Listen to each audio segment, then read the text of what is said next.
Alright. Ooh, okay. Always remember to turn your sound down, people.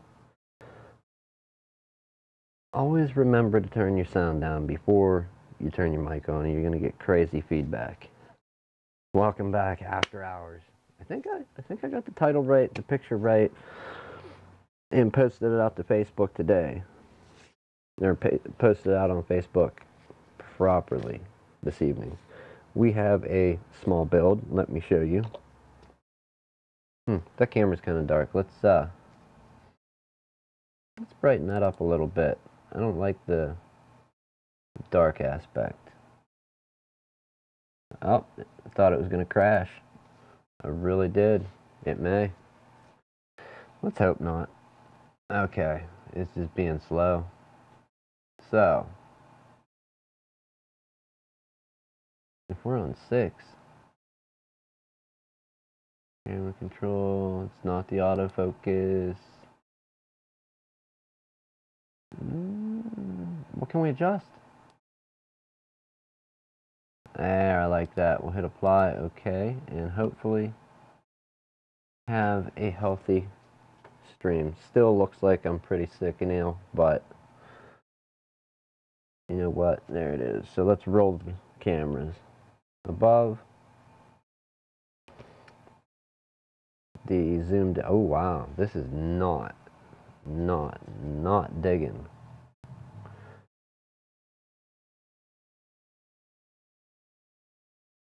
Yeah, if this crashes, don't worry. We'll start the stream again.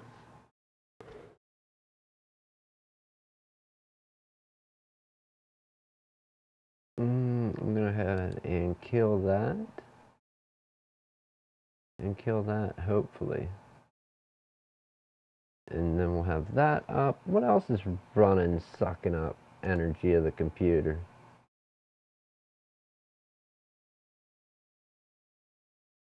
I'm not digging the new graphics card so far. We'll close that. It seems like getting rid of some of the Chrome tabs helped. Back to the right cam. We got me with the slideshow. We got our screen up. On the air button we don't want to hit. That'll kill the stream.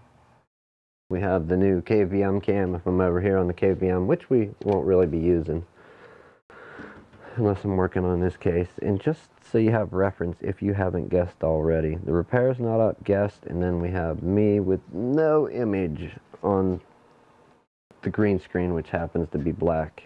I always have a hard time getting rid of this. I know it all comes down to lighting. I gotta get some more lighting, get rid of some of the fluorescent lights, replace them with LED bulbs, and we should be good to go sooner rather than later. And then after that, a couple more LED bulbs. If we can build a couple custom soft boxes, shades to cover the lights, we should be all right. We got a notification. Why? Always. How long I'll be up there?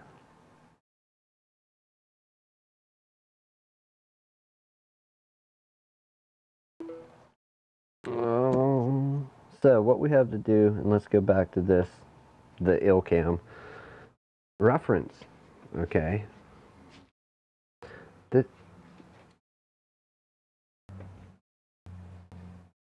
This is how big this case is.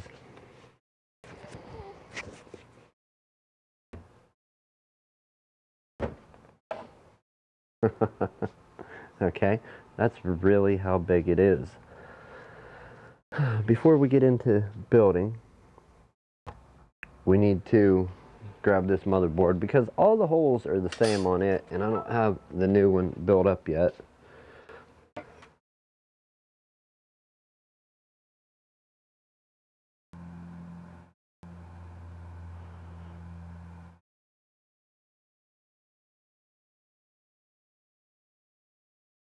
Oh, swipe typing and gloves don't work. Okay, so there's our I/O panel. We want to go there, there. We need to pop one there, and then we're going to have one below it, but the one below it is there. Okay, so they're all just about in the right spot, I think. Those two, really? Lines up, lines up. So that one's not going to have anything to line up to. So we need a standoff there, so one there. And am I right on that? No, they're right in line with each other. This is the one that's offset. Okay. Well, let's just take our best educated guess. Because if they're right in line with each other,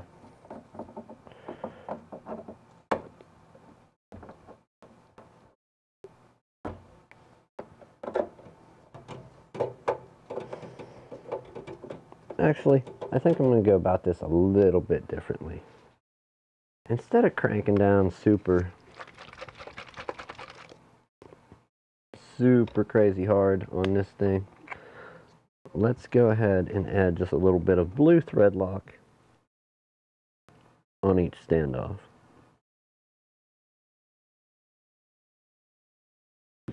So the long story short of this particular build here, an inexperienced in building guy, I don't want to say kid, I'd rather say guy. Young, you know, anybody younger than me is a kid, even if they're an adult. But anyhow, an inexperienced person with building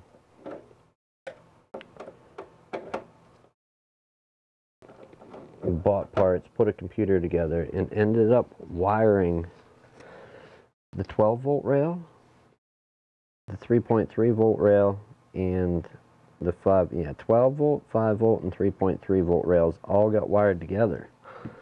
And it booted one time. And that was to turn on and immediately turn off. So he on this one for him. Sad to say, I mean, I understand having a big impressive case, which I would probably do it if I was a kid again, a monster case like this, and look at the zoom in. We'll zoom in so you can see the work I'm doing with standoffs. Do we have the top? No, dang, we don't even have the top of the case in here. Okay. So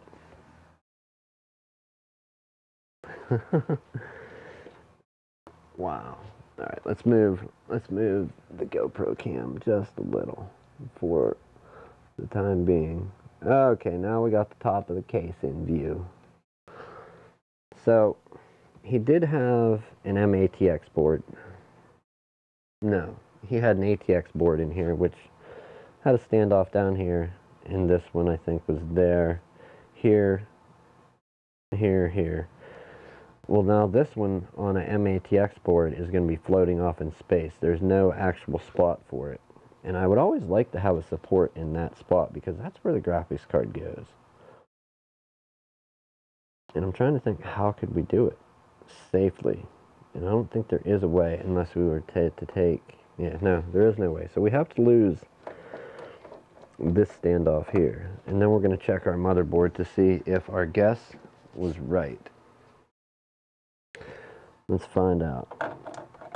Okay. We have 1, 2, 3, 4, 5. And this one ends off in space. So let's just checking. I know it does, but we're going to go down. Yeah. We are crazy where that ends up. It literally ends up like right about right there. Just barely, just misses the edge of that metal. I don't know that they needed to cut out that big, but hey, it is what it is. We're going to go ahead. I don't know if I took, did I put the blue goop, the thread locker on this one? No, I didn't. So, let's go ahead and go. We don't want to do that in the case. If it misses and drips, that's on his side panel.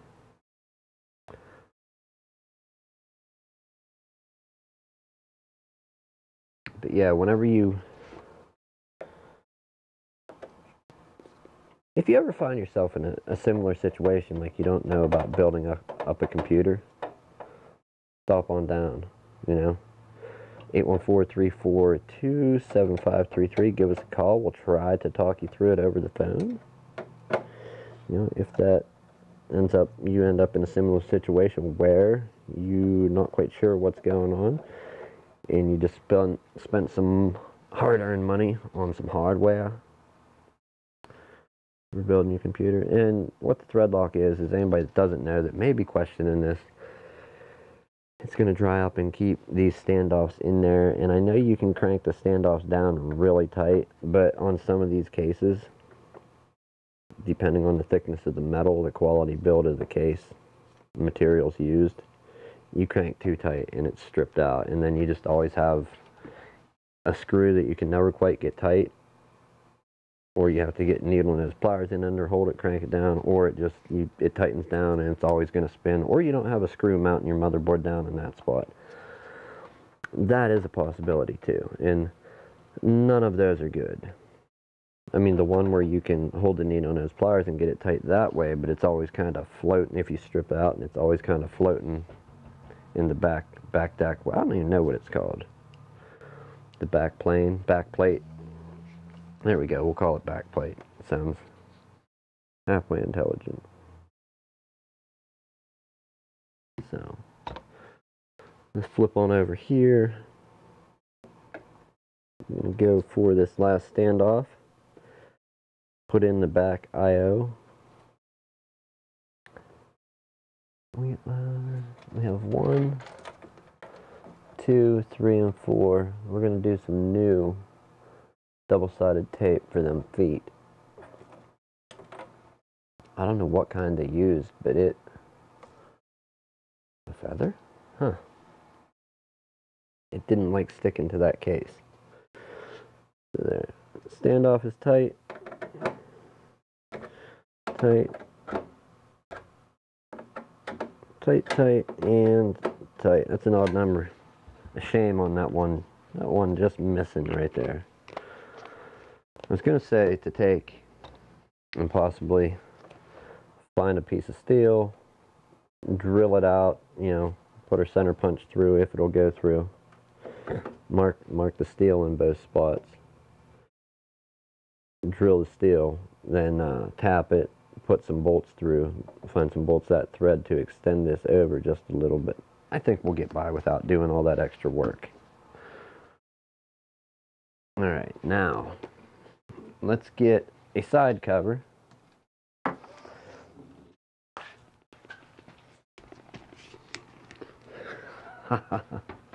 This thing is insanely big. Insanely big. Here's what we'll do, I guess. We'll set this here for right now.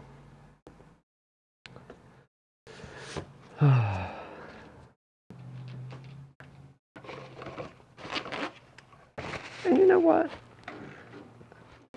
It would be expensive to fill a case like this up. I mean, come on, you got room for so many fans. You got dual USB 3 headers. So, yeah, it would cost some serious ducats to fill a case like this up. And right here, why do I wear gloves? Why do I wear gloves? Well, you know, to keep all this dust and dirt off the hands. The skin does get cracked. So, there's one reason. Two is you don't know what some of this dirt is. Some of it's unidentifiable. We should be calling Mulder and Scully from the X-Files to come investigate this alien muck. Not on this one, but... Alright. We'll save that for the other side.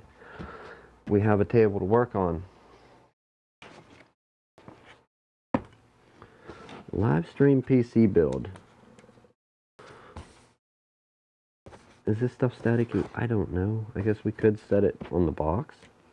But the box seems like it would be staticky too. I've heard all kinds of different things. The outside of the bag is staticky. The anti-static bag. There we go. Okay. Is it going to say right on here what this is about? Save and replace cover if processor is removed. Okay. I don't think I kept the manual out. Oh, it's in the box. Of course. Okay, so this list of parts here. Let's move this off to the side. Which this one is, it's a BioStove board. A B360M HD Pro. MATX board. Not monstrous, but will work very well with some DDR4, 16 gigabytes of DDR4 to be exact. Core i3 8100, so Coffee Lake 8th gen. We have a GTX 950 going in it. And we're going to power it with an EVGA 500 watt, 80 plus certified. I think 80 plus white would be that label. It looks white, and I don't know all the names of them. There's like what? Silver, bronze, gold, titanium, platinum, and I think white is kind of an economy one. We're far from the power supply though, so let's set that over there. Get some of this stuff where we can get at it. We'll move our GPU back out of the way. And just for a moment, so I don't forget the stuff and have to end up doing it later, we'll throw this back up. I'm gonna finish cleaning up the camera. Finish cleaning up my camera for the day. Funny, I had I'll show this off real quick just because it's dumb. And I get a kick out of this dumb stuff.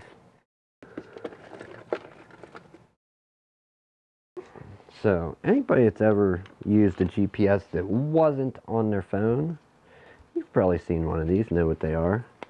You used to sit here and it would clicky around. You'd throw this anywhere up on your dash. And you got your GPS. Angle it whichever way you need, spin it. You can lock the arm and it won't spin. Well, we chopped the bottom off that guy. That guy, that girl, that thing. We used it, attached an Arca plate to the bottom of it.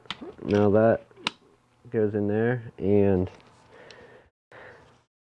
yes, it would be loud and annoying if you were filming, but if you wanted to do a nice panning shot and just, you know, didn't want to take the time to set up a tripod, hold it down, hold it, spin it. Basically it locks in there, quick release. If you want to have, you know, something to attach your camera to, it will lock where it won't spin. And instead of holding the camera, if you're one of them vloggers that drive and hold a camera, hey, here you go. Throw it up on your dash. You're just not going to have a big one of these with the camera and then the big mic on top. Yeah, I don't think you're gonna have that much room unless you have like a truck or an SUV. But yeah, that was a project from the other day. Getting that all rigged up, ready to go. Just a quick pan shot.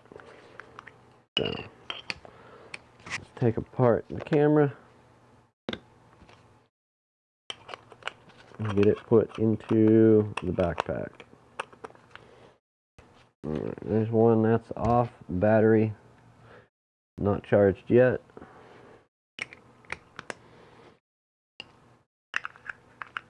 There's going to be some new photos going up, perhaps a new blog post, and not for the podcast, a different blog post. I'm going to put it on antisocialexperience.com and also on dtcomputers.online. There will be something going up. It's all these products here today. I just took a few pictures, which Why am I putting the camera away? Pretty dumb. I should actually keep it back out to take some more photos of the rest of this build. I don't know, maybe we'll get it back out. Maybe I'll use the cell phone. Just the product images when they were in the box is what I wanted to look pretty fancy. Fancy man, yeah. Alright, so you guys watch this for a minute, make sure nobody takes it. I'm gonna refill my coffee. That's what I could do. I could spin that camera around and have a coffee cam. So we know when there's some fresh brew over here. A fresh pot. A fresh pot. How's my stuff doing over there? Actually, how's our customer stuff doing? Nobody got it, right?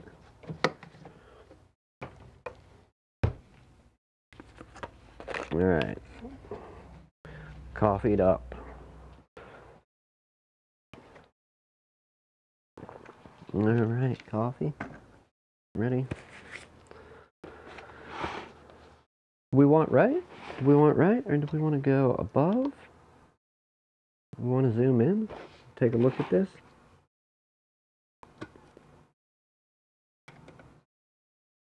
Oh, that should snap right out once we...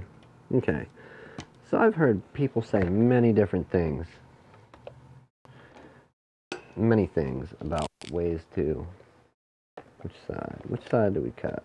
Right-handed side or left? We'll go left.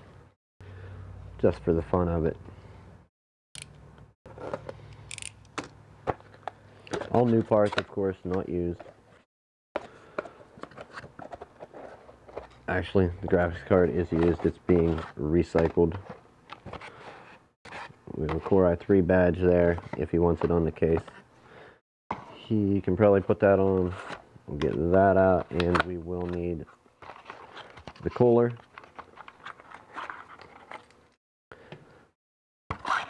Now, I know Linus did some testing on the stock Intel thermal paste. Yeah, it's hard to see. So hard to see. Where's the camera? That gray stuff there. That's thermal paste that's going to spread out and cover the die on the processor. I know he did some testing and it does not transmit heat as well and doesn't last as long. That looks, dang if that don't look off-centered. Like, Intel, were you in a hurry this day or what? That is way off-center. Well, let's hope it spreads out evenly. If not, we'll clean it all off and redo it. But I personally, I use, you know, the stock Intel thermal compound. I have a computer that I built in 2012 that still has the stock Intel thermal compound on it, running fine. It is about time to pull it off of there and do something. Put some new on there, possibly do an upgrade. That would be kind of cool. So. Now I know this hardware here isn't all dirty. We'll still keep the gloves on. We're going to be messing with this second-hand tower that he has. And when doing this, wow, I wish you could see this even closer up.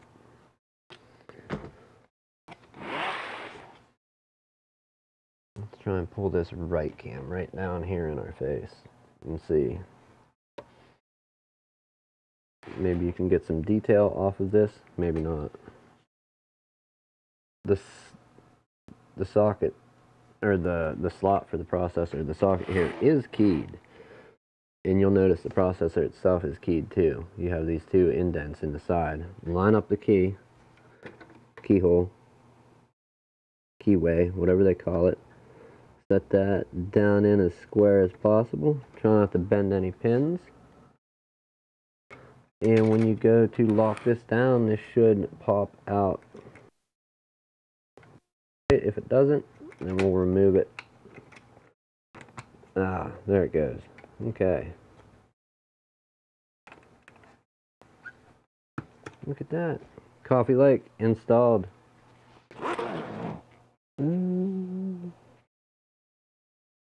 Everything looks good, but you never can tell. I'm going to lift that. Yeah, that's in there about as good as you can get it. So let's continue on. We'll put these in the motherboard box later. Give them to this guy.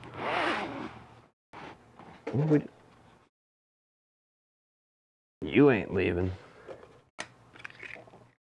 You belong to somebody else now. Okay. Go ahead, get our fan. Intel, since when do you wrap the wires up in here? What are you doing?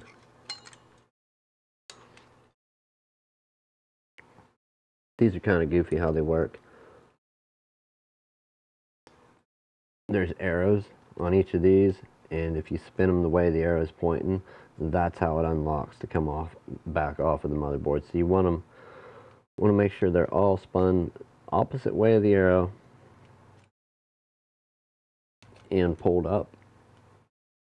Line these up with the holes in the motherboard when you go to put your heatsink on,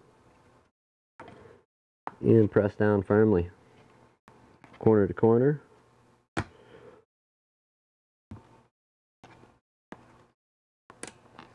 And we got a click, we got a pop, a click. Now we should get one here and one more here.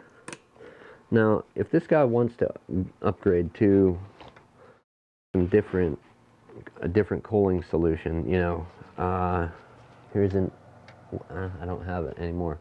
An upgraded one with something with heat pipes and an upright heat sink that like a 120mm fan or two could blow through, or even water cooling. He can do that later on. We're not going to do that here and now.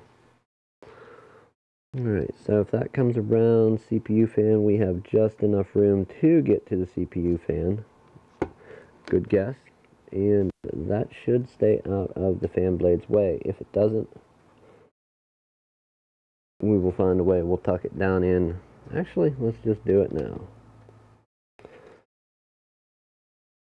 One place that I like to stick these wires, at least that I did on my gaming computer at home, same thing, right in between the plastic and the pin that holds down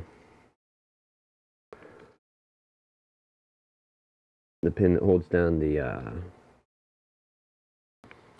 heatsink and fan assembly. So our fan spins freely. We're not hitting wires anywhere. We got that. Let's go for the RAM. Above. Okay, there we are. We got Corsair Vengeance LPX 2 times 8 gig sticks, 16 gigs total. Should be a nice little runner. Of course, he is running off of a conventional hard drive, so as great as they are, tried and true and tested, they are slower than SSDs. I'm a huge advocate of SSDs for your boot drive, not so much storage. Storage, I would rely on something more tried and true and tested. For anybody that doesn't know, when you're putting your RAM in, you got a little, everything's pretty much keyed on a PC, like how it goes in. You have a little key, little slot there, that's pretty much the key for knowing which way it goes. DDR4, it is just about in the middle, so if the keyed part in the RAM slot isn't lining up, flip it 180 degrees, but this one we know, sticker this side, sticker's going to be this side, and it should be lined up. Flip your the little latches out.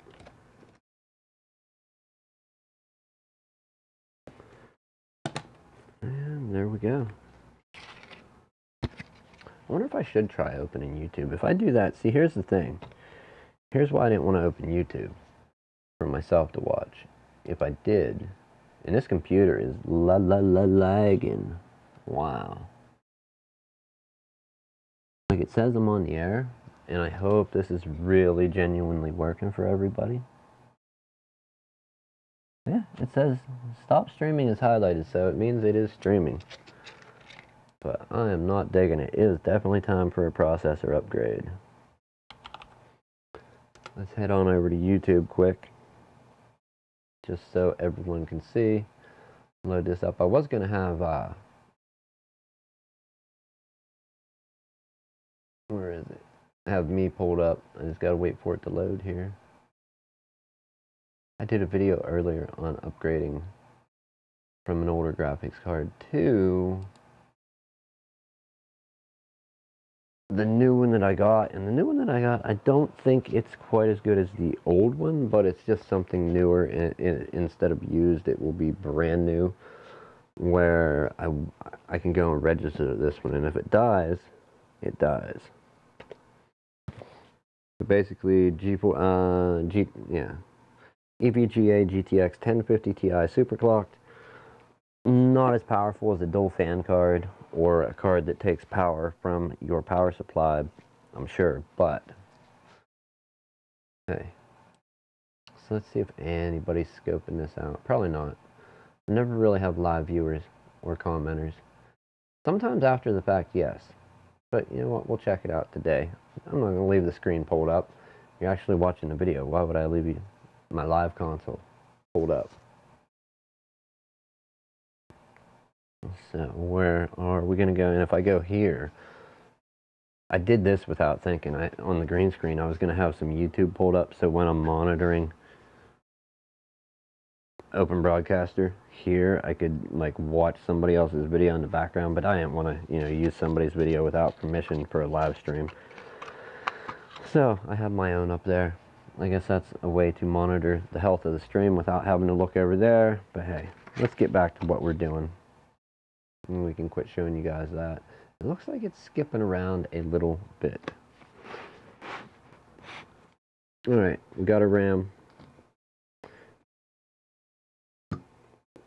Heatsink and fan, processors in, everything looks good there. We're going to go ahead and get this screwed into the motherboard.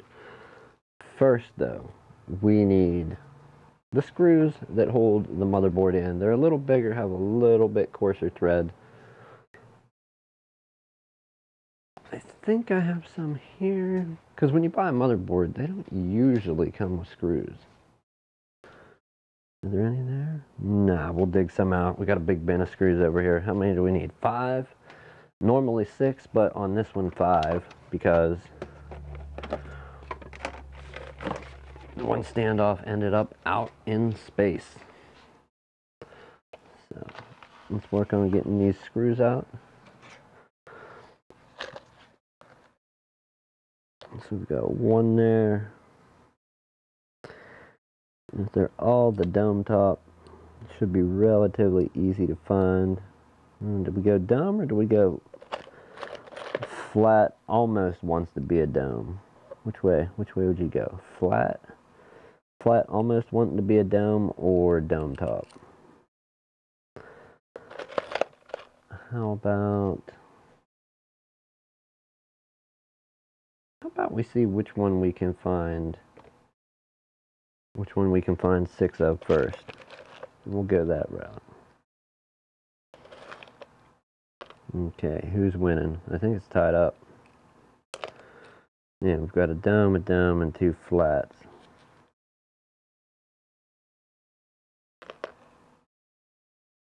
Another dome. One's a flat.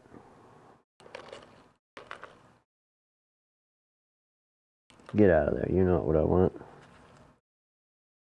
Your threads are no good here.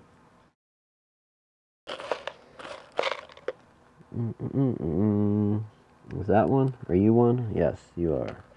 Okay, so I think we have 5 domes, maybe. Let's check this out. 1, 2, 3, 4, and 5. So we got 2 the dome. Of course, that one isn't shiny, so we'll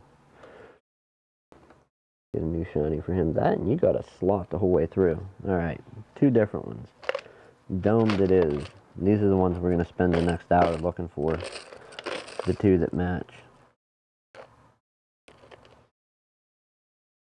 Alright, no slot the whole way through and halfway shiny. One more.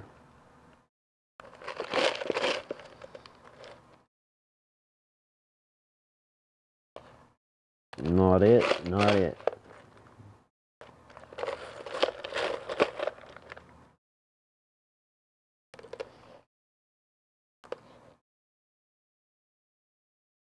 There it is. Alright, we got a winner. We got a winner. Has anybody ever seen that? Requiem for a Dream? If not, I recommend it. Go check it out.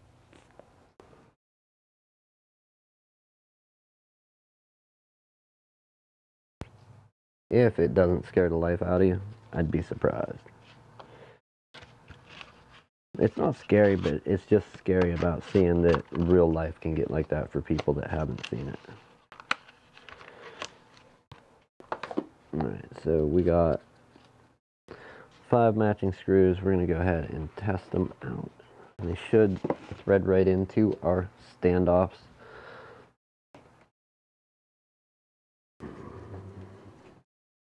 Boy, what did we catch on this time? There we go.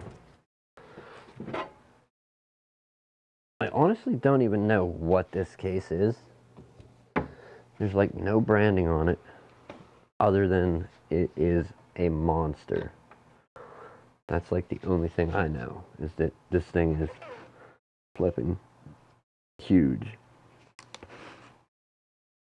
One other thing that we're gonna need, which, oh, I pulled another nick.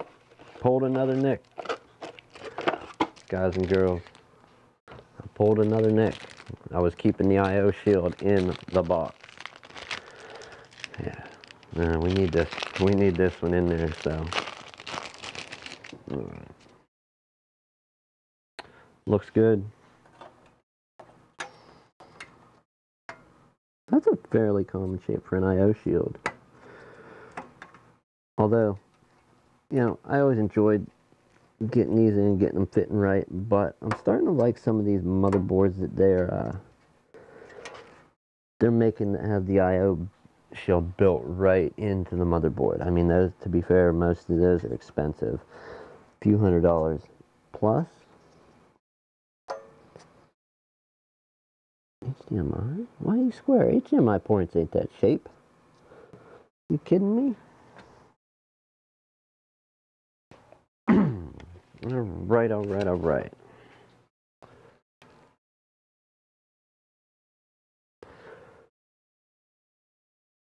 I'm gonna bend up the HDMI.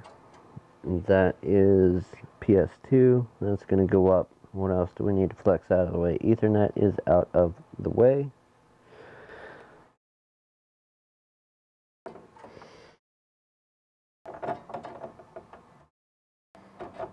We have that there. Check our fitment. I see why they did HDMI upside down.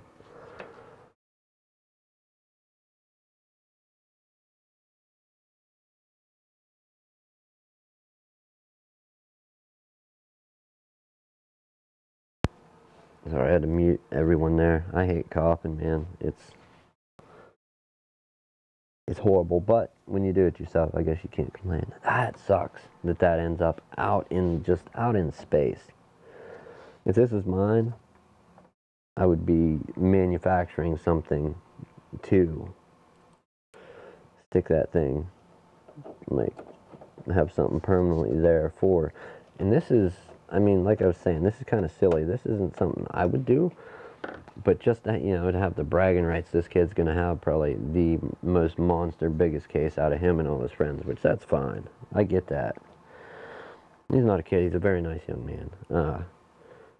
But I would fill this thing up with whatever I could.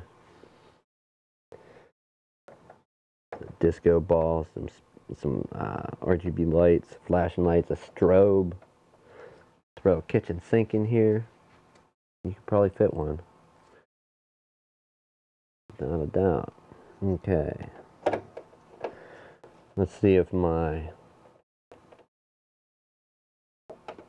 Prophet eyeball guessed all the correct thread sizes. Our Prophet, I guess, tells the future. My psychic eyeball. Wait, we don't want to say that. Do psychics really just guess on stuff? and give you a misinformation. Who was the popular one? Miss Cleo? Wow, that thing, is it really lagging like that? If it is, yeah, I wonder if that's just the stream. I hope it is, man. Sorry. I am gonna kill this because I don't want something coming downstream while I'm streaming. Sorry to anybody that was watching that, or that if it got jittery. I just now happened to look and saw like how jittery the video was looking. I think it was crazy buffering because of me uploading and downloading. Maybe I'm maxing this computer out too much. I don't know. But we're going to keep it like that. I will pull. How about that? That way it's off computer. Could set the laptop up. That'd be too much though. We'll put this guy up here where I can see it.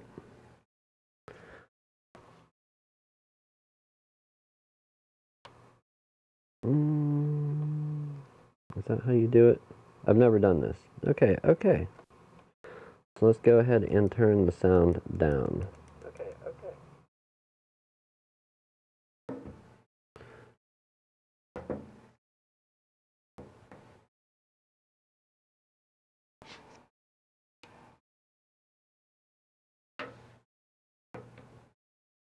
Is there a way to bring the chat up over the video? Does anybody know?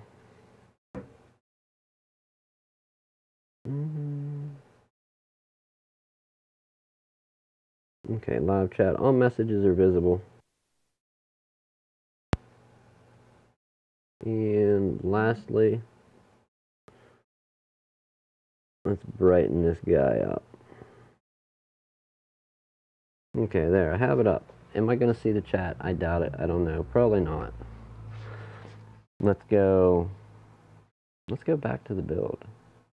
Wow, that's not much of a delay.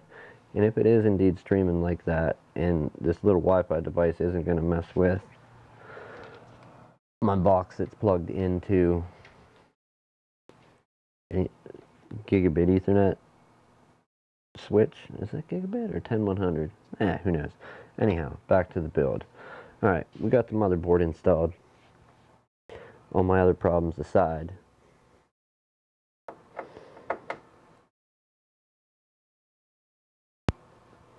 I can't remember at which point I'd left off with checking these, or if I even did. I don't think I did. I think this is the first time around for checking.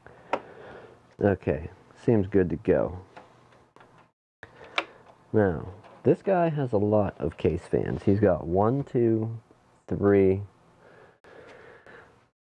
4. I'm pretty sure there's 1 up front, if not 2 up front. 1, 2, 3, 4, 5. 2, 4, 5 case fans on an MATX board with literally one fan port. So, if I remember correctly now, he does have some kind of fan controller. Is that in my head? No. So he does have a fan controller here. We're going to go ahead and see what we can do to get that figured out. The fan controller is up front. Let's take a closer look at that. Up here, it looks like he can control Nanoxia. Is that the fan controller? It looks like there's 2 switches. So maybe he can control 2 fans with that. And then that stuff would come out, and it's going to be on the back side. Boy, wait till we have to stand this thing up. It's going to be blocking both cameras.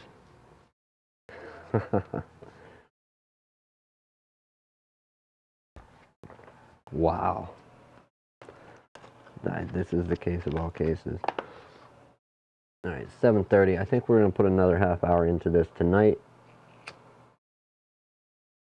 And then I think we'll be done with it for today.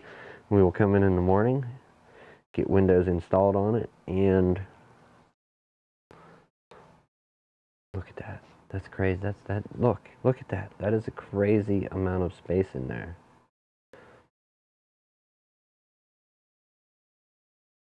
You have all that still.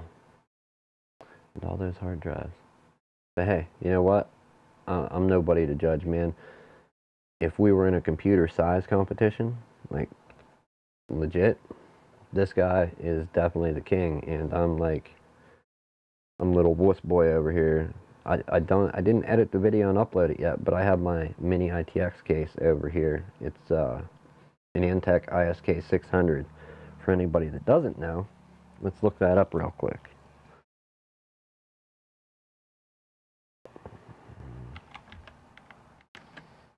Antec ISK, is it a 600 or 300?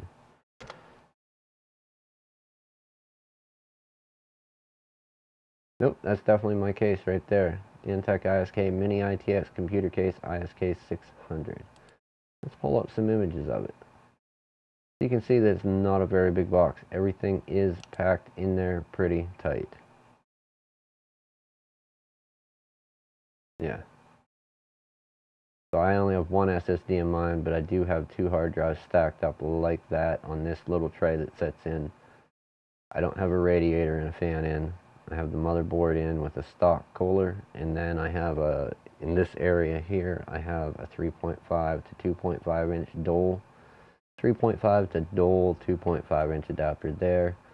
Your full-size power supply is integrated inside, and it will hold on the other side a full-size, if I'm not mistaken, like that. It will sit here and run the whole way up. If you have a modular power supply though, and you can take out all the cables you're not using, that would be much better. Me, I have a whole bundle of wires because mine isn't modular. I want it to be sometime, but it's not now. Anyhow, back to the build. Alright, where do we go next? Should we really put the power supply in? If we're going to stand this thing up. Wow, I can't even. Do we have room to get it past the frogs? Yeah, we do. Okay. So let's go ahead. We'll use my scrap lens cleaner to clean off this guy. Tighten up the bristles a little so it will brush out this screen a little better. You know what? Heck with it. They need to go out so we don't poke a hole through it. We will blast this with an air compressor. I just don't like running it after normal business hours because there are neighbors. You know. And if I was a neighbor, I wouldn't want to hear an air compressor going. But if I was beside a business, I would kind of understand. I don't know.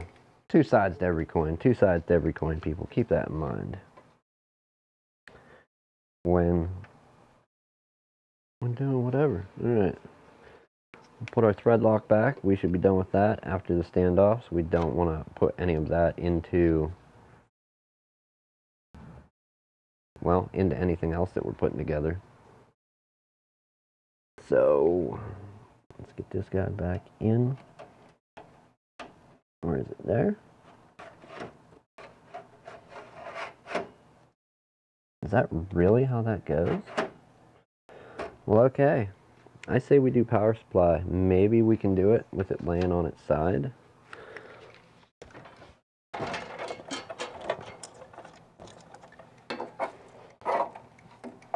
So much dust in here. I wonder if all this stuff came with the case when he bought it. That is insane. We're going to knock it down in the corner to the back. And we'll take the other panel off. And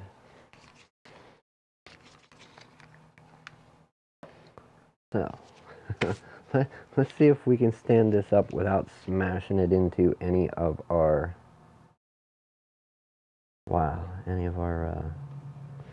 cameras here. Go ahead and slide it out. We are on a couple of mouse mats. I don't know that I'm going to be able to work on this bench. We may have to bring the live stream to a halt, and I will find a table, a cart, something with wheels to appropriately work on this thing. Let's see what we can do here. We still gotta get this other side panel off of it.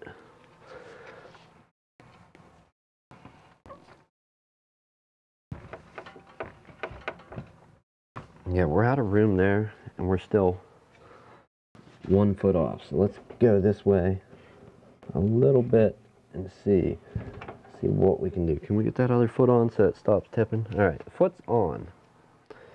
Camera's gonna shake, but hey, what do you expect here? All right, power supply is bottom mounted, which is gonna mean bad news for this thing. We will probably need an extension, which I do have one here. If the power supply wires do not have enough length to them, we do have one extension here.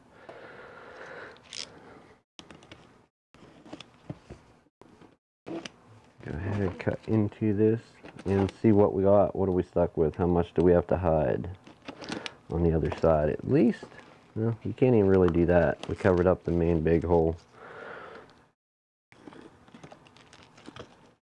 Did I do the wrong side? Of course. Of course. Let's get rid of it.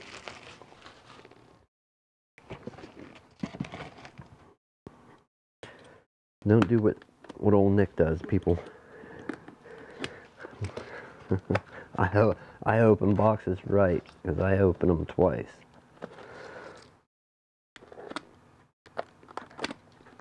Alright. And this is not going to be a speed build. I'm probably most definitely going to go off on my own little tangents. You guys want to read the manual with me?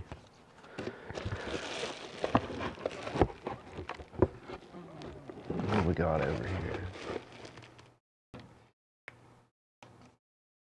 Boy, I don't like me phone. Don't like me phone, man.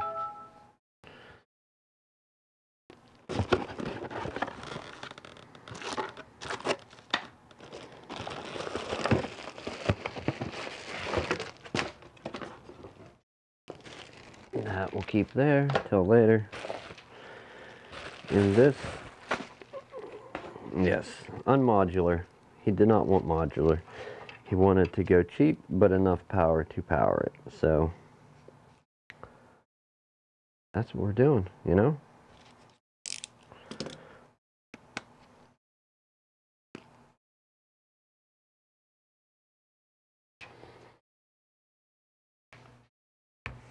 Yeah, we'll keep that there. Maybe that will let us see. Even I'm the only one here. It's lots of fun. Okay, and we're gonna go ahead and bottom mount our fan, but if we do that, see, that's what I don't like. What do you do? Okay. Oh no, never mind. I was looking at it the wrong way. So we don't need to yeah, we're gonna bottom mount it. The fan for the power supply. Bottom mounted facing down. Then all of our wires will feed right through here. These feet though, we need to, they're gonna sit in there like that. We're gonna find out where they go and then stick them down in an appropriate spot, because I don't think this stuff's sticky. I think it was just that rubber stuff that when it's cleaned off from dust it feels like it sticks itself, but it's just extremely non-slip. Let's go ahead and get some of his stuff out of the way there.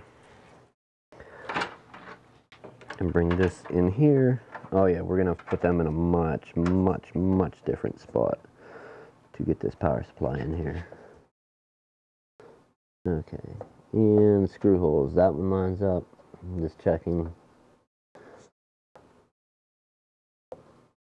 lining up against. Yeah, that should work. Go there, there, and there. Pretty standard thing these days, but you know what? You never know.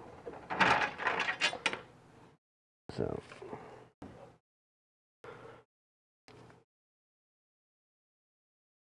That just don't seem like the way to do it.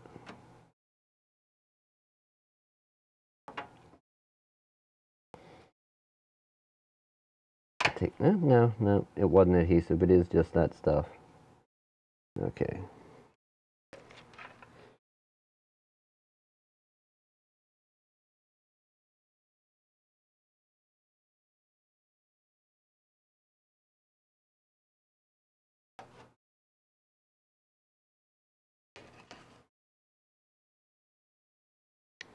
One will be there. I'm not going to line this up perfect, but we'll go for it. Close as possible. One will be there.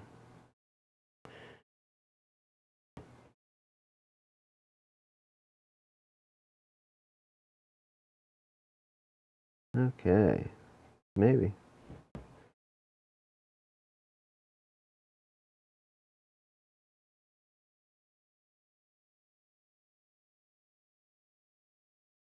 Let's check how those two fit as far as our power supply going in. Bring it toward the back and then set it down. Very nice, very nice. But not in the right spot.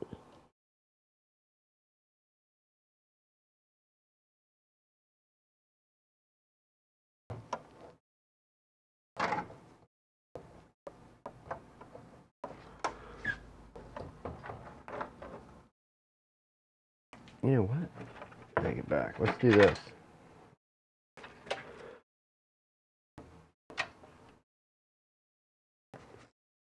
The other way, I do not believe it's going to work. We're going to do some support here, because if they go in the hole, that changes the tolerance they were designed for. We don't want them sitting up in the screw holes, and we're not going to have the little pegs hit. But now, they will fit there. Let's try this again. Let's see.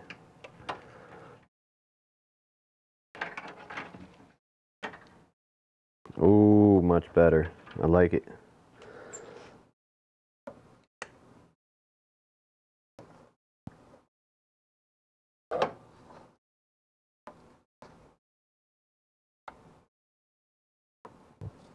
And everything is lined up, so let's go with that.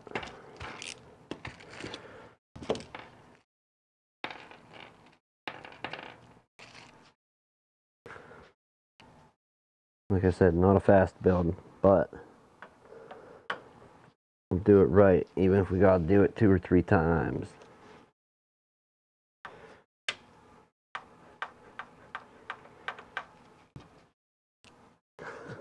No, just kidding. Alright. Are we lining up, people? There it goes.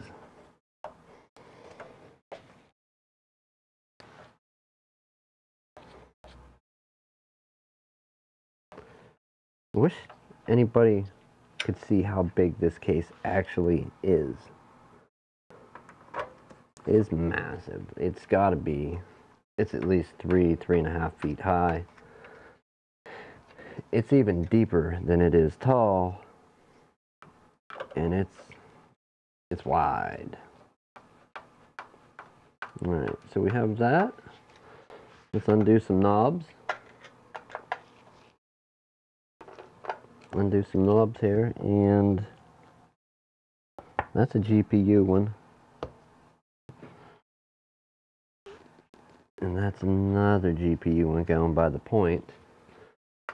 And we will put screws in this side, and then the 2 thumb screws will be for the side that comes off. But right now, let's undo another side panel. We're gonna have to blow this thing out. Boy, I wonder if I shouldn't hook up for the repair cam the GoPro on the other side of the room.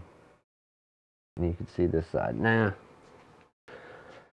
not yet. Alright, let's start getting this sorted out. We have a mess here. This looks like our fan controller here. If indeed it is, we need to get this wire to go to the motherboard. Fan 1, so 3 fans will plug in there, and that goes up to the front. And I have no idea what the other stuff is. Let's take this out. That's an adapter that he had.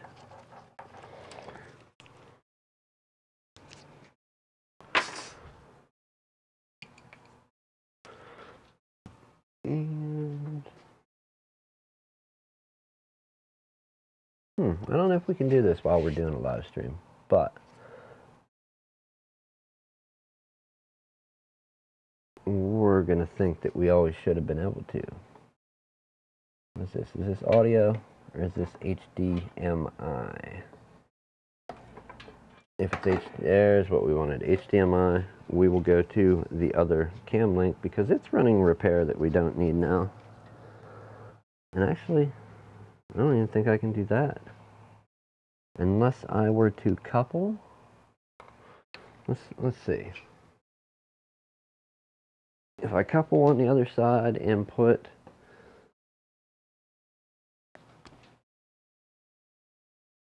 so that's one thing I never got to work right, at least with live streaming, is these HDMI couplers. Let's find out real quick. Will it work? Will it fail? Will it work? Will it fail? If I waste more than a few minutes doing this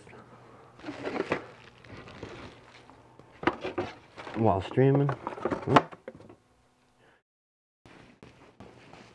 then we'll know it didn't work for sure. I think we can do it. I think we really can do it.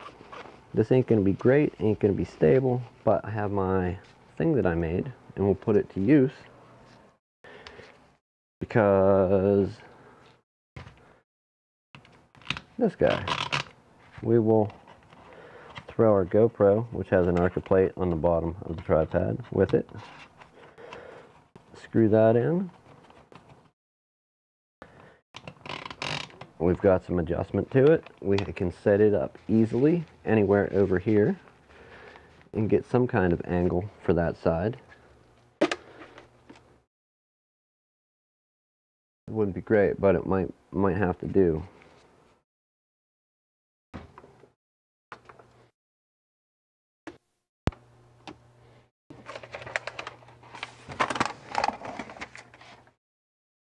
And we couple the cable, plug it in, and I think that will do us.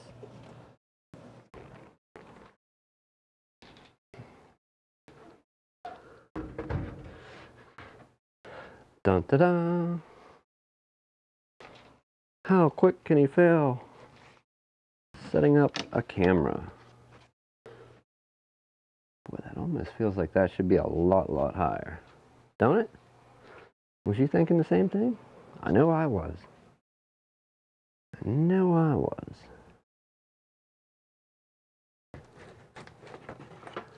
Let's go one more and call it good there. One more and we'll call it good. That way I don't feel like you people are looking at me from some crazy angle. Alright. We will link that together and put that around the GoPro. And what do we need for this to work properly? I think one HDMI to, is it mini, not mini, micro HDMI. So HDMI to a micro. Let's see if it's going to work. If it does, I'll be thrilled. If it don't, well then, hey, we tried like crazy, right? Right.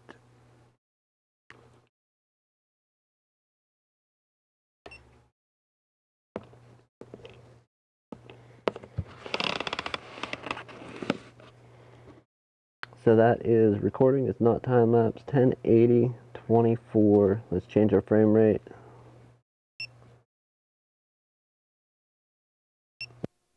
Res, field of view narrow, low light, no. Pro Tune, white balance, auto, GoPro color, shutter auto. Alright, and see if we can get a cam link source.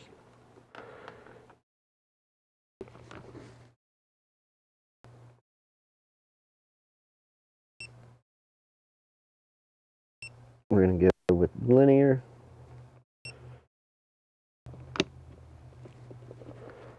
Apologies on the glare from the light. power to that.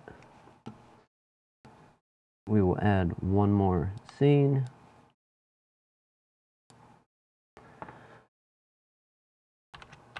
Let's call it build. Ooh, y'all got a black screen. Let's add a video source, audio, video capture device.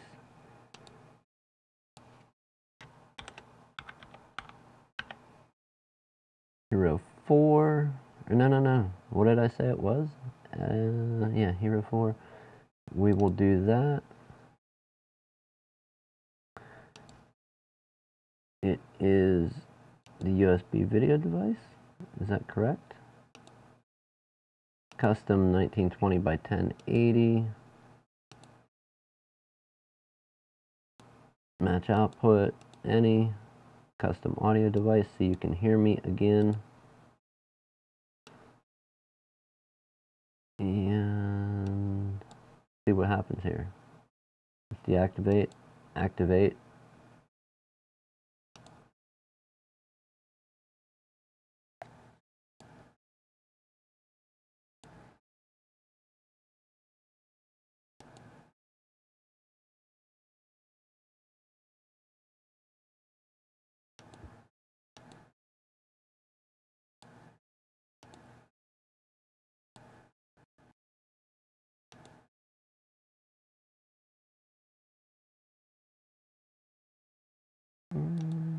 Okay, so let's see which one this is using real quick. So it's using a cam link, which means we want our new source to have not the cam link, but the USB video device, because we can't pull the same source from both. We're going to go to device defaults, deactivate, activate.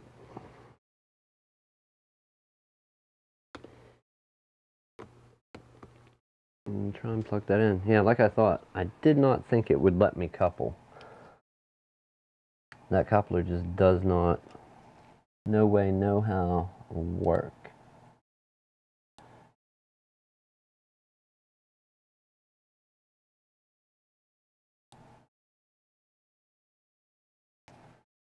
So if we flip away from it and then we go back, nah, yep.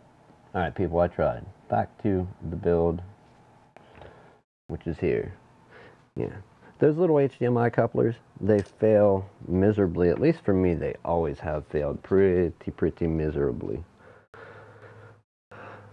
I don't know if it's the quality of the cable. I don't know what it is, but it's never ever worked for me. So leave it on what you will. I mean, they work if you're just transferring a signal, but as far as live stream is concerned, no, I've never got a live stream to kick off at all with any kind of coupler device in the middle. I mean, there's always room for things to change, but I don't see it happening. I'm not that lucky. I'm not that guy.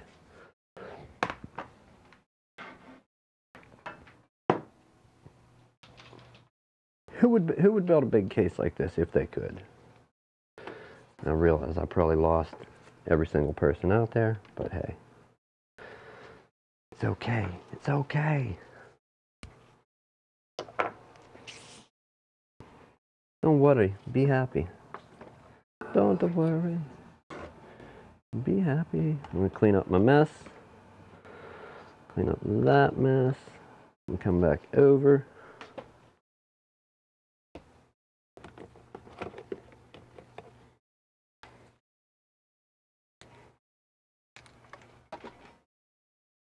Get out the 10-footer.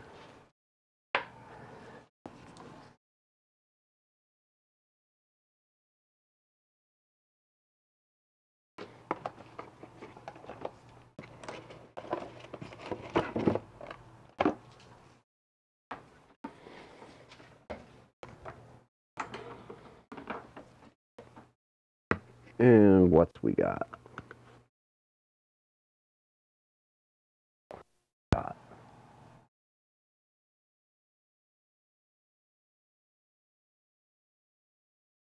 You see, it always comes down. Oh, crap, we did get a source. Okay. Now we're talking once we switch to a proper cable. Now we're talking, people. Now we're talking.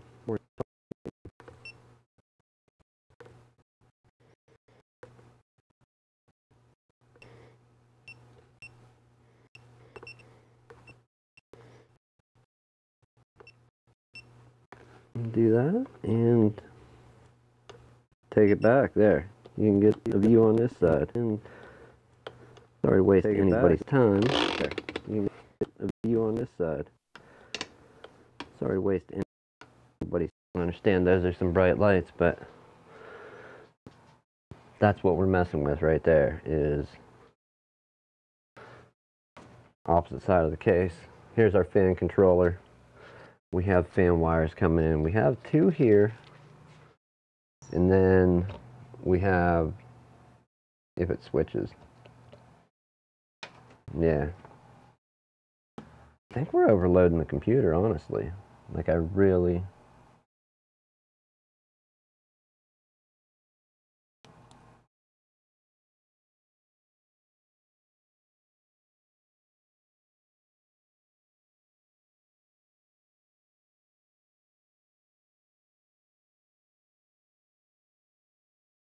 Oh, that's the wrong one. We want the hero down. The hero should never have its own audio. Wow.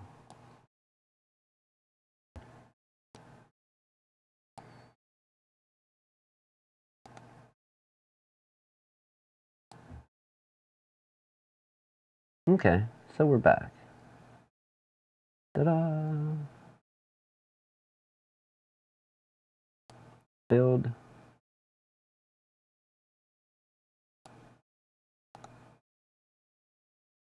Hide it. Alright. That's what I wanted to get rid of. What's that? Stupid audio device.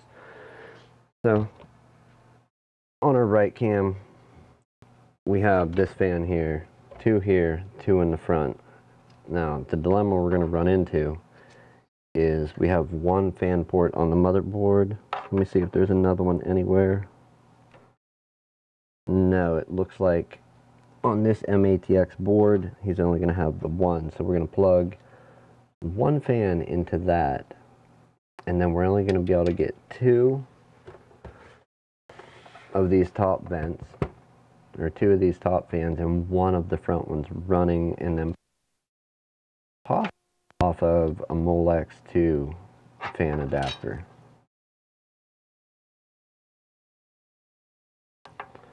But we do have a lot of places to plug in, so we can get three there.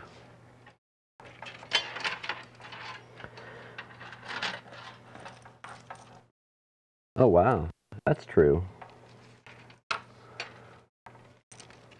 Really now? How would that work? So that's a fan controller with 4 ports. And then you have this one here. B1, B2, B3, and B4. Okay, well, I have no clue on the fan controller. I only know that we'll do the back one off the case. Where are we at? Did we switch that? No. Okay. I don't have any way to.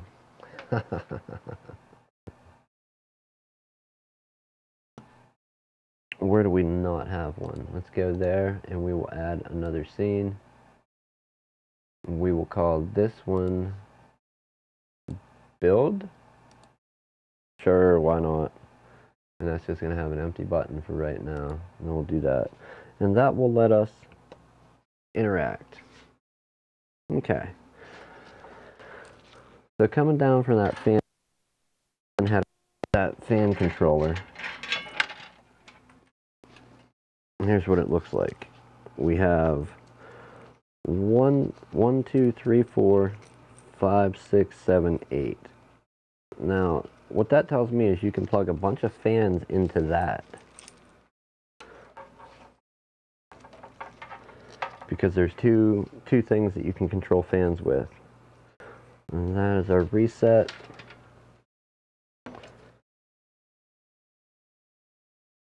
If that's the wire that has to go out to the motherboard, we're going to run way short, so we're going to have to extend that for the poor guy. We can get 2 fans here. I'm going to take a guess at this.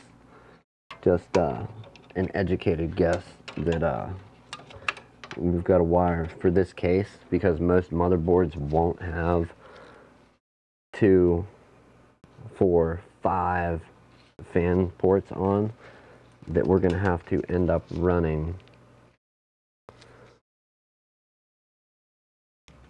Well, if we plug 3 in, then we brought 2 from the front to this, then how does the... No, I think the whole front thing is what's going to end up controlling this. I'm fairly certain about that. Okay, so A and B. That controller on the front of the case, it's laid out where it has, and I'll show you once we get the case spun around.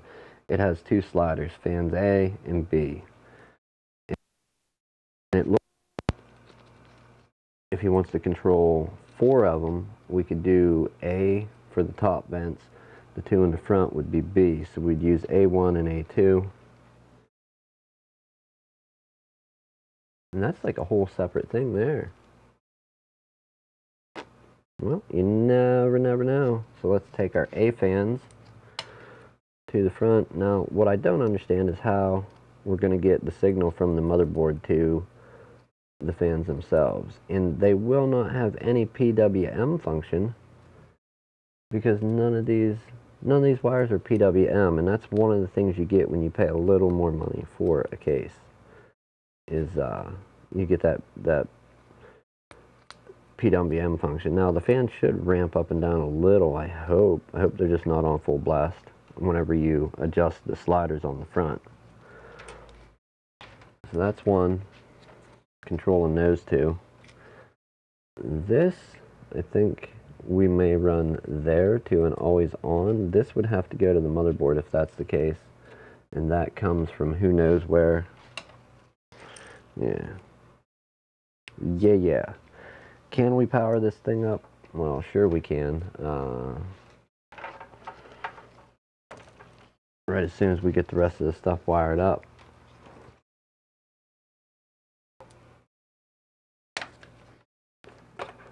We're going to do that to hopefully keep it out of our way for a little bit. We'll get all of our switch panel headers. There's our audio. Now granted, if you were using a bigger motherboard, and let's flip around and look at this. Go to the right side. If it changes.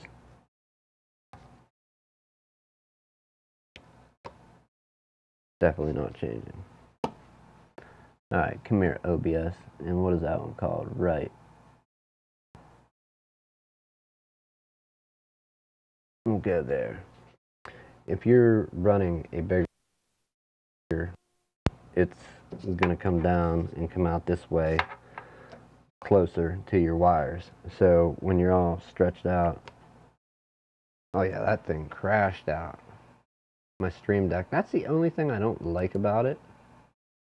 It seems like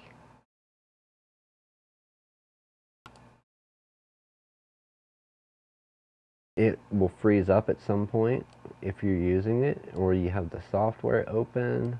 I don't know. So I really like it when it works, but when it doesn't work, it messes up extremely bad. And I'm going to say it could be because I'm overtaxing this little computer. I don't know. Maybe I am, maybe I'm not. Alright, everything caught back up. Let's go ahead and go down to a right click and close the software.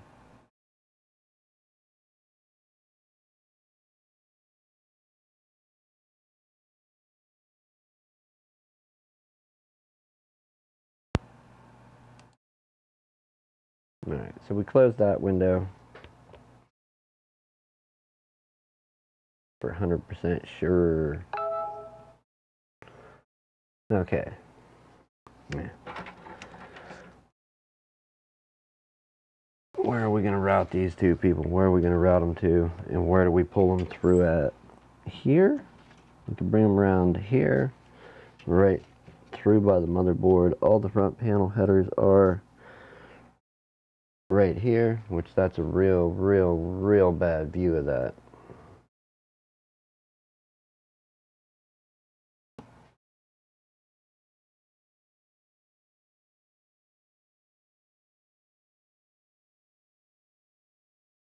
Hey, it opened on the first go that time.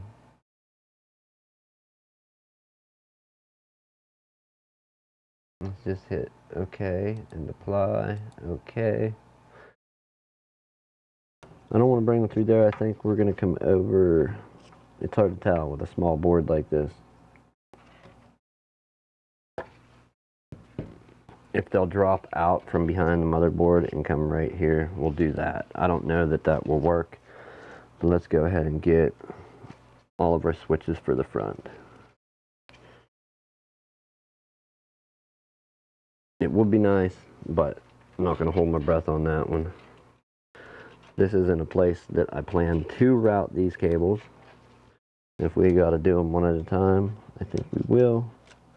And there's not really going to be anything to pinch them back there, so I don't see a problem happening there, but you never know.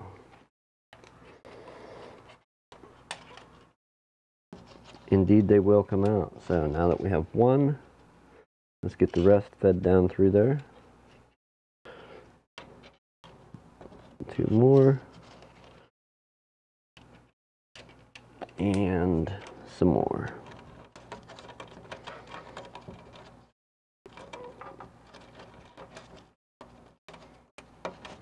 Okay, there's that. And then we have our lone reset switch wire that is split off.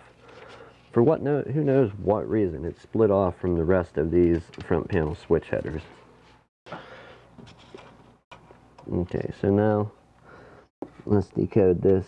We have a reset switch in our hands. Reset is going to be those two. We'll go ahead and pull our slack back out of it a little bit. We have hard drive LED, which hard drive LED is directly beside the reset switch. We got the power switch,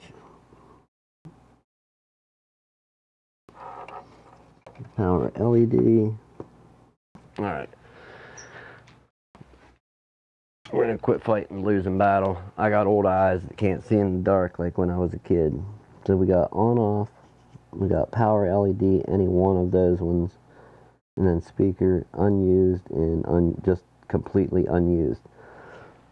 So our power LED is going to go, or not power, our power switch is going to go there. Sorry, old eyes again.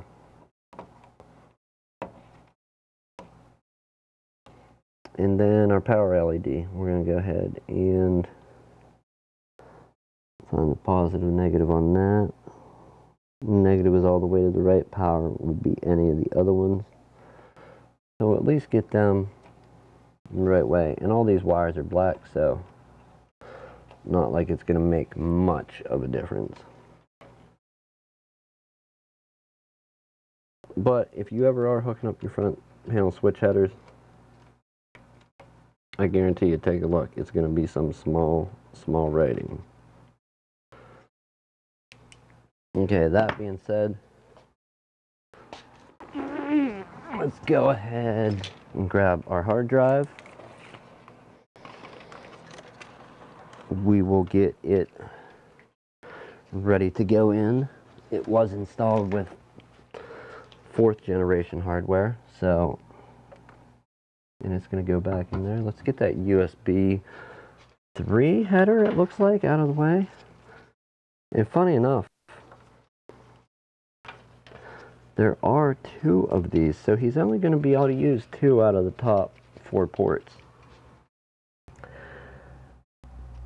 Unless he gets a USB 3 card, which I don't know. Boy, Nick, you're such a dummy. You do dumb stuff without thinking much about it.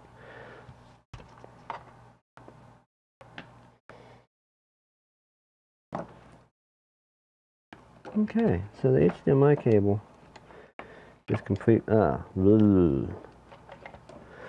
HDMI cable. If we cannot spill coffee on my keyboard again, I'll be happy. We're going to try and get this HDMI cable out and then jump it up to take the big loop out of it. Jump it up to where I have somewhere to keep it out of my way for the time being, so I don't have to keep ducking under everything. And that will give all the slack to the GoPro. Alright, perfect. Good deal. Wire's out of the way. GoPro's over there. I feel better about that.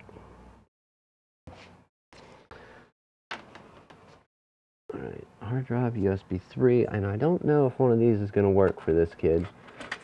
This nice young man, or not. Do we have another one left? That's what I do not know. I think we do. If we do, it's up top. And we're going to have to put a full-size bracket on it, and it does have an internal USB 3 if I'm not mistaken.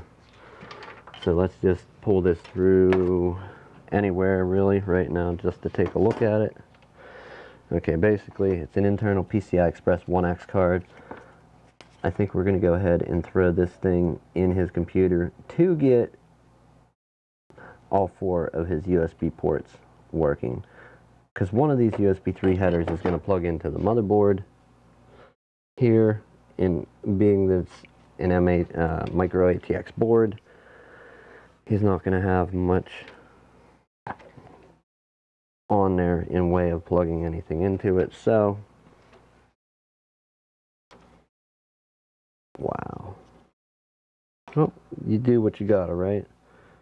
We'll at least get it hooked up and working for him that way. There's one cable. Let's just dream here for a minute and go ahead and take a look here. If this is going in and goes to a PCI Express 1X, we could go there or there.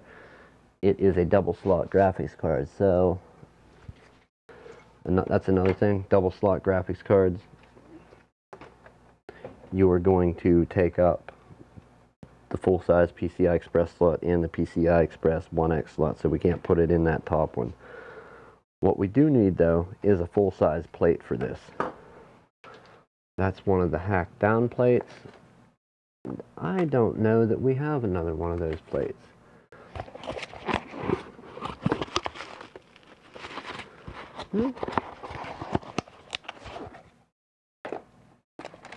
What we got there? That's not it, not it, not it, not it, and not it. That is a phone part.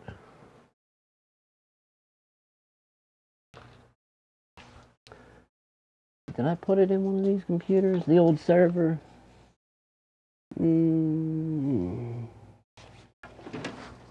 Boy, would I feel dumb if I did. I did. Guess what, people? Now we just got to get that out in one piece. I have the other card with the full-size one, and if we're not charging them for this piece of hardware, I think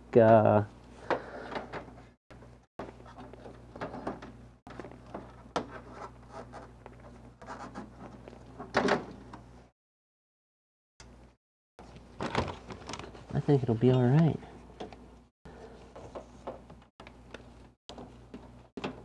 Anybody hears a loud crash, that means everything, absolutely everything's falling over on me. Somebody come save me. Be 3.0 expansion card out of there and get it unplugged from PCI Express slot. There we have that. Wow, that cable really snaps in there. Feels like it's gonna rip the port right off the board, and that is one of the prices you pay for cheap stuff. Okay, we have that. I think we're gonna need one adapter. If I had to guess, why it didn't work before.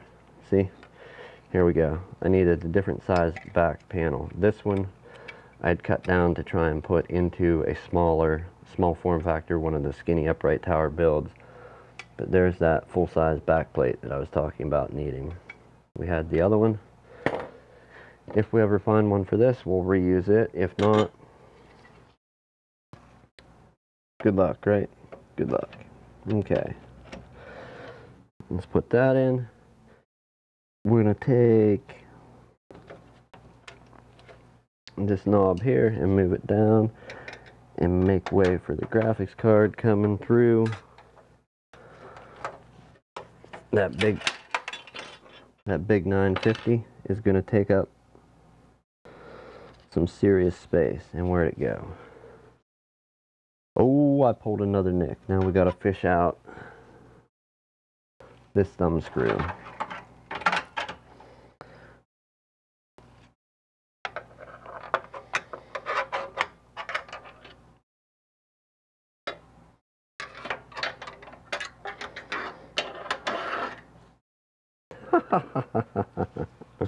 Oh, all right. Old eyes, I keep forgetting.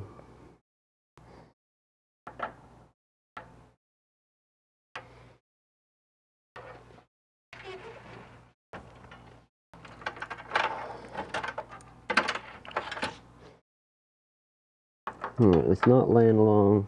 There it is. It was along the rail.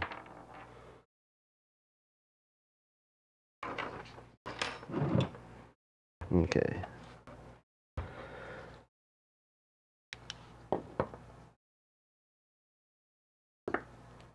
Let's go ahead and put in our USB 3.0 card. At least his ports will work. That's kind of one of my pet peeves whenever I have a computer and the ports don't actually work that are there. I don't like that. I don't think anybody likes that. So,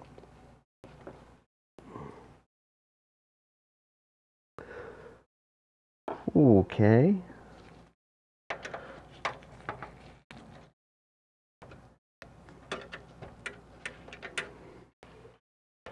That's another thing. You run into discrepancies with the build quality, even though there's a standard for all this stuff.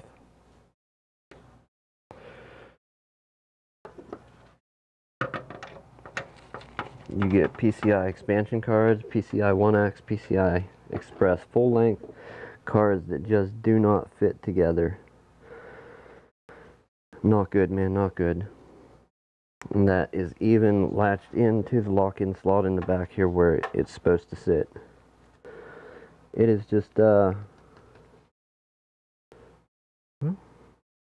been a little bit different.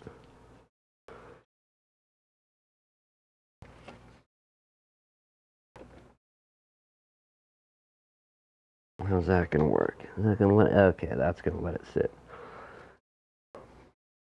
Let's work on getting this other USB 3.0 cable. We have one plugged in. We need the other one routed to roughly the same spot. So any wires that we can get out of the way now, let's do.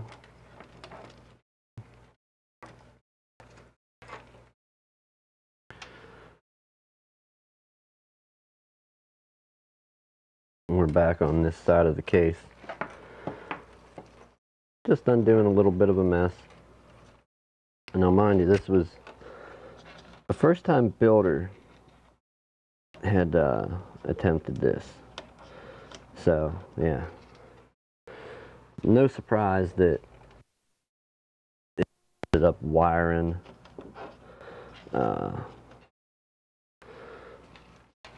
his 12 volt, 5 volt, and 3 volt rails all together into one. No doubt that would be ultra frustrating. I think if we can get away with it, we will route these front panel switches. Actually, I think we will take them up and go to this tie down here eventually. Yeah, so that will go up let's do this to try and pull them out of the way for now. Oh, not gonna reach. This one will though. Alright, let's just tie them up out of the way temporarily. And what do we got here? That would be the power for our fan controller out front. Only using, I think the 12 volt is the yellow, if I'm not mistaken, 12 volt and a ground, so it doesn't have any other power going to it. Or if it's not 12 volt, that'd be the, I don't know what the yellow is. Don't listen to me. Don't pull a neck. Okay, and then we have that wire. Other than that, we have our HD USB 3. This one is running together, going to that card. It comes off the back side of it. I think we can come through the same knockout here, and hopefully have this thing turn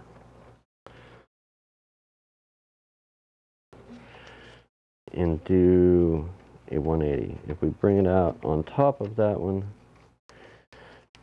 it may work. Oh, much better.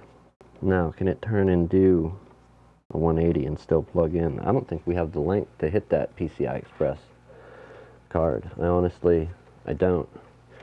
I just don't think it has enough length, and that's one thing we don't have is USB 3 extensions. I know for a fact we have absolutely none of those. So we'll try jumping through a different knockout for one that we know we can fit it. However, it's going to look a little crazy because it is indeed coming through so far ahead all the way back to this PCI Express graphics card. We don't have the length anywhere else to make it. Even if we go through this one,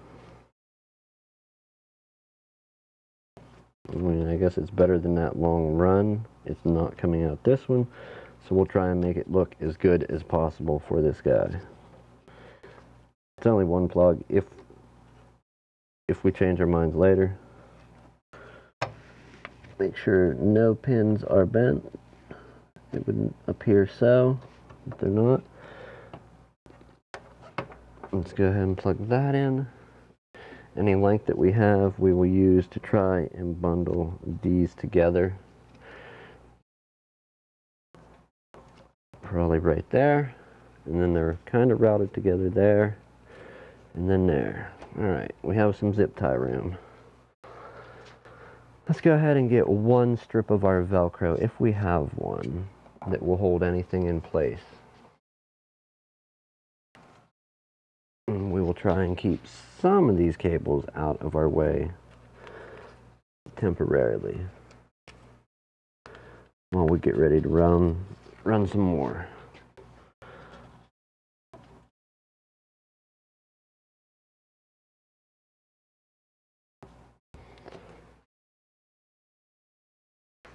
Alright, a little bit of Velcro to pull them on in for now, just to keep them out the way over there.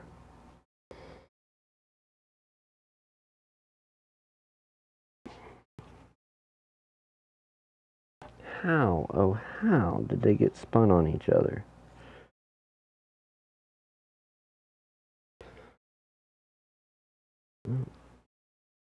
We'll make that do a 180, and then it'll go. Okay, not spun any longer on each other. What were we sorting out? We got the front panel headers out of our way there. Let's go ahead and zip tie. No zip ties, Velcro right now. Velcro only for now. I can't condone wasting zip ties. And if you want to sit there and unlock them, it's an even bigger pain because you got to play and play and play. We will go ahead and flip back over to the GoPro cam while we get this piece of Velcro routed through right here. You know what? We have a skinny end that's curled already. The other one didn't have it. It just had the big end and then the middle section, which is full width. So there's our power wires. We'll bring them up and tie them off there. Just cause.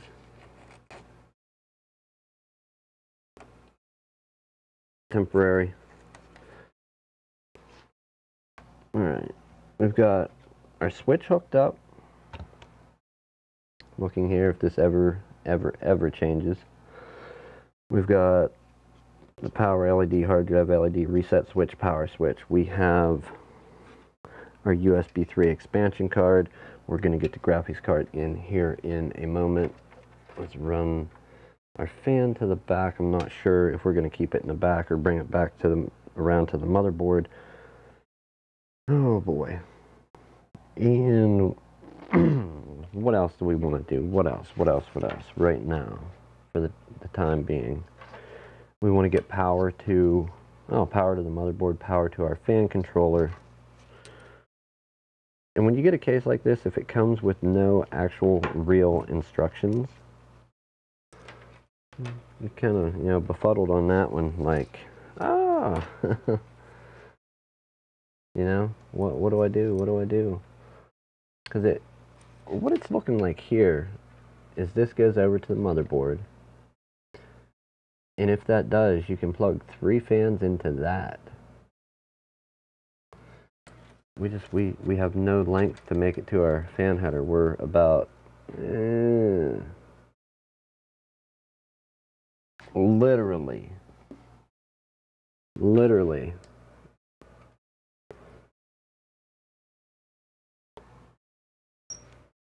that much.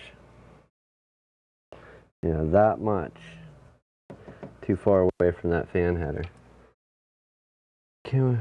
Being that we have more room, can we flip this board and get that other inch and have it plug in? I don't know, but I can find out. Let's find out right here.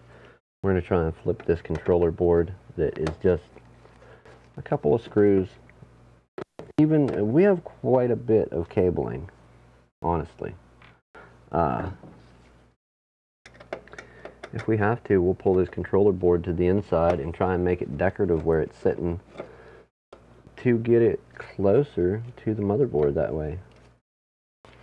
And it might look cool. We got foam on it. It's definitely made for that spot there, but it is the same thread as standoffs. So if we wanted to, we could use one standoff screw hole, but then have to make another one, it seems like. Yeah, we would. It was like this, in that orientation. What I was talking about was flipping it to give us, and it's not much, but it might be enough to get through. When indeed we have all this length here, let's put this in a different location and find out. I am not against tapping and drilling.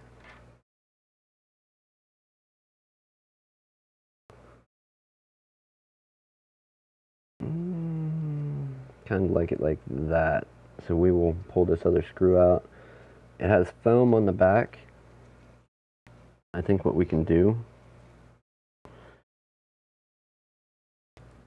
is we'll go ahead and screw this one in to a standoff that's not being used. If it is the same thread, maybe I just said that and they look the same. Okay, no, it definitely is. So we can hold that there to attempt to get our fan controllers wired up.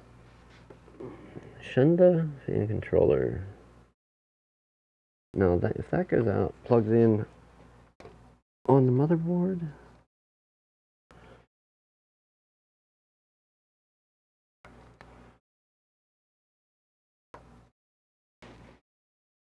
That really sucks, using a PWM fan in that spot, which none of them are actually PWM fans. Another sacrifice you make when you buy cheaper stuff. I mean, I guess you could get cheap stuff that's good. Alright, that fan controller there.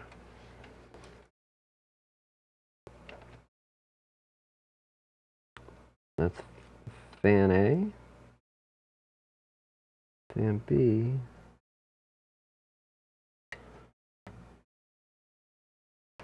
Okay. First and foremost, we're going to hook up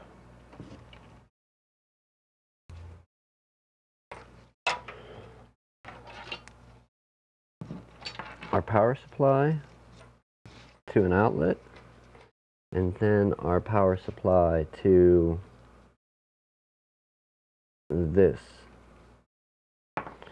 and C.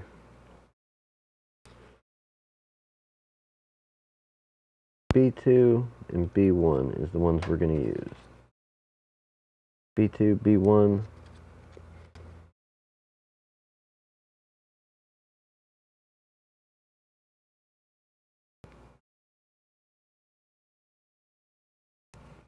There's one, there's the other. Like I said, this would not, I promised, I made good on my promise, this would not be a quick build. I knew it would not be a quick build. We will 100% be routing these in whatever configuration we can to keep them hidden. Although, not there, I think we'll join them both together there, come across to our tie-in maybe. There's no real tie-ins along this area of your case. Along here, there's no real tie-ins, so just trying to plan this out some, get a rough idea. If we go all the way up, we can come across with the other fan wires right at the top where that comes out. That's out of the way, out of the way, out of the way.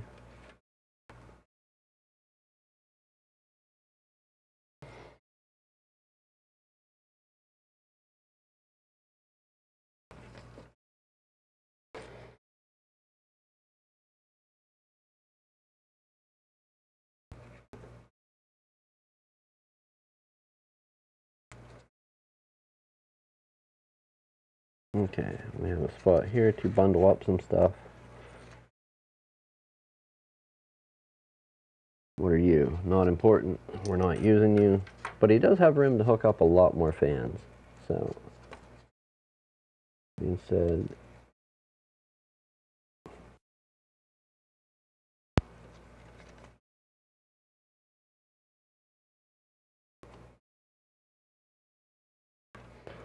those will still fit. That will tie down.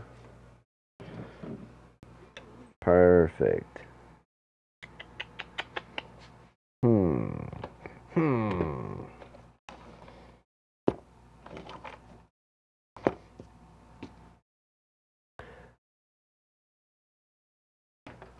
This is the part where I really miss all my wire ties that I threw out when I got all my all my rolls of Velcro.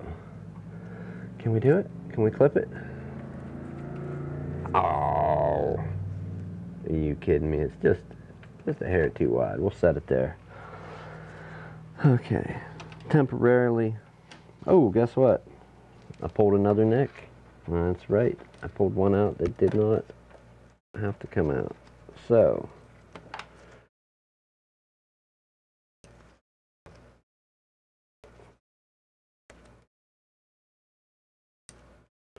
we will find some kind of cable management for this.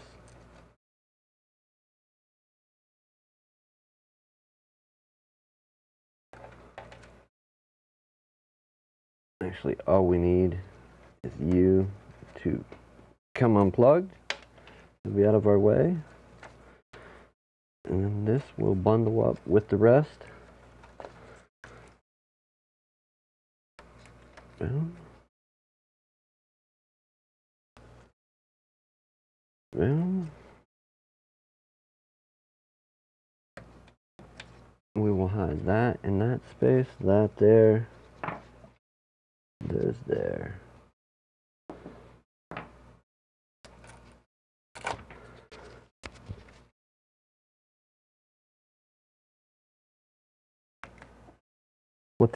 what this kind of feels like, reminds me of sometimes, is I'm not great at braiding hair or doing hair or anything like that. Like, I've had to do it on, you know, girlfriends, or now my daughter, she wants her hair pulled up or brushed and this done to it, and occasionally that question gets tossed my way. Yeah, Dad's not really the hairstylist, so there we go. And we will tidy that up with zip ties. Remember, Velcro, just strictly temporary right now. That's our one coming through. We'll hide it there. That will be bundled up and look a heck of a lot better. Our wires go through there. We should have brought them. Actually, I think that's going to be the deal. If it's not sharp, I can't feel with gloves on if it's sharp or not. Time to go heat up the coffee. It cooled off. We'll top this one off. Don't be cold, don't be cold. Nice and warm, okay.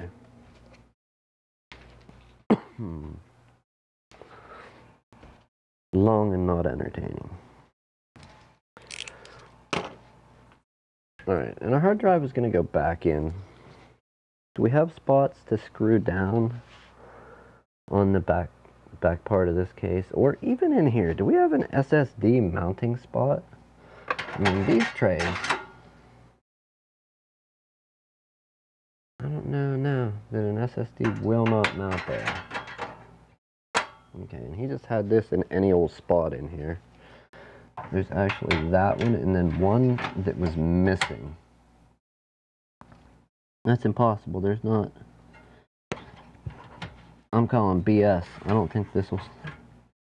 Yeah, that will 100% not go there unless. Can you flip it over and have it make the cut? Will it make the grade if you flip it? It will. So that'll go there.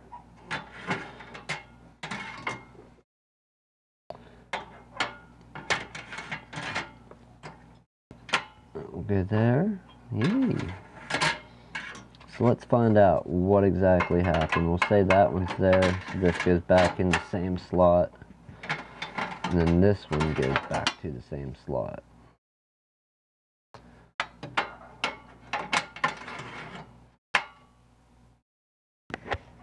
Well, truth be told, you can run them either way. They have a whole... Let me flip these back over just to put them back to the way they were. I know I didn't pull all these out originally until just now. So let's put this guy's hard drive in that bay for now. But they have a whole nother section right here for... Get out of town. What is that? What is that? Which way unlocks it, people?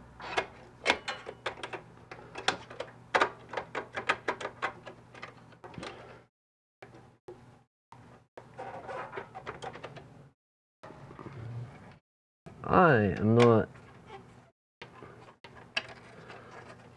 understanding what they got happening here with this.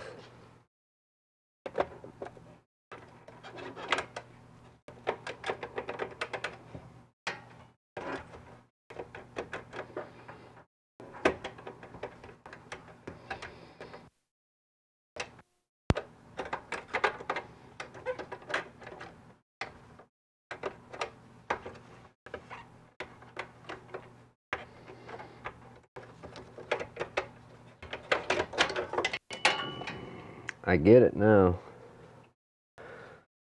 Okay. So what this is looking like. You can put a 3.5 inch hard drive in there, or a sled that would accommodate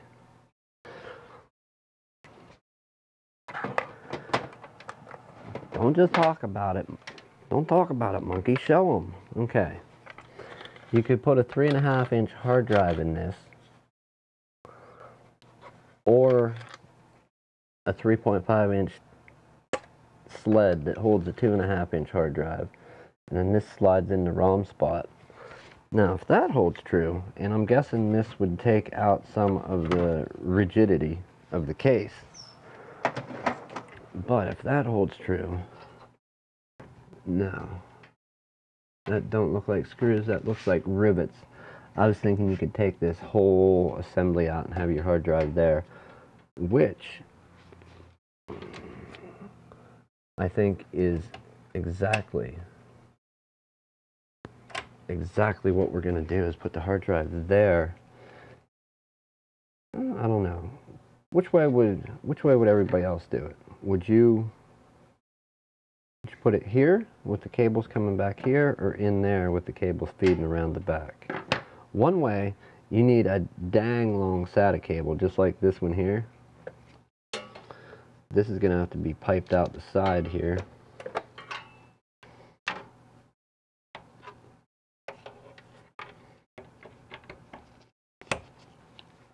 Maybe we can make this disappear, but I know it's not making it over to that. Ooh, maybe it will.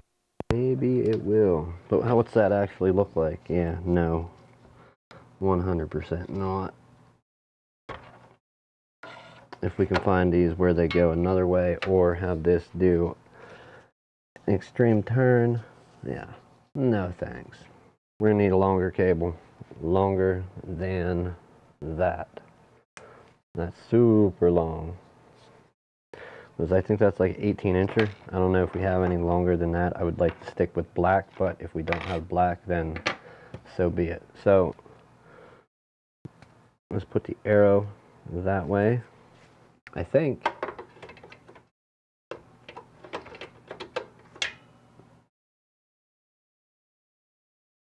this case is kind of like, I like it, but I don't.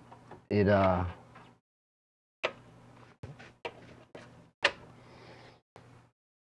kind of like a nightmare with some stuff, but I'm having fun with it. Okay, so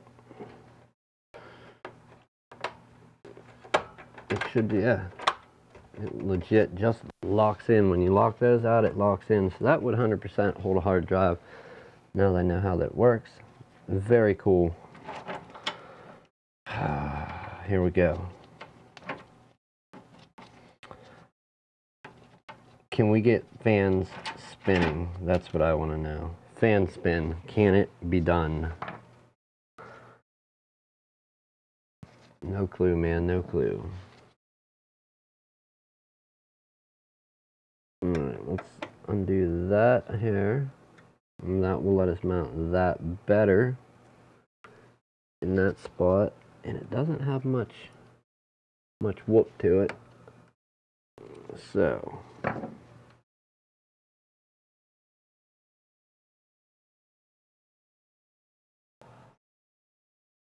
which one is going to be barely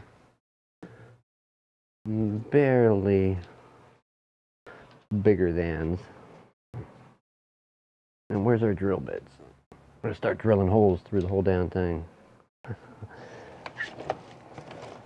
Let's find out. One of these, and then we'll use a standoff to thread it.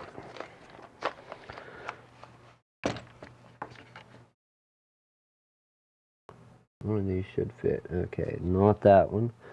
Let's take a step up, and if not this, we'll check the other case. And we're just actually,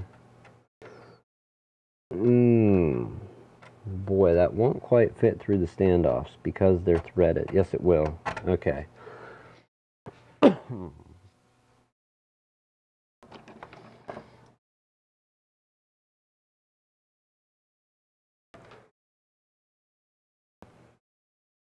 Make it square, set it there.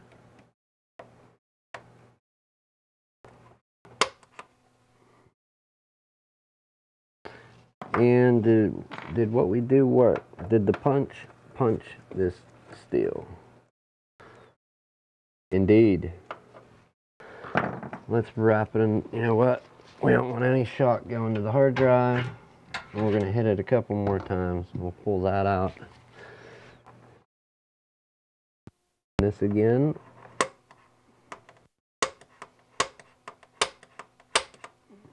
Okay. Nice solid one. These are nice. Anybody that doesn't have one, an auto punch, great tool.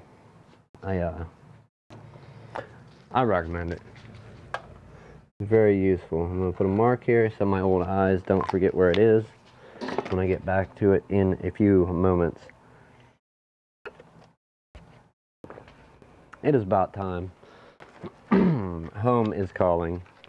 I've been having a lot of fun with this, but that's the problem. I always have way too much, way too much fun doing this stuff. More than I probably should.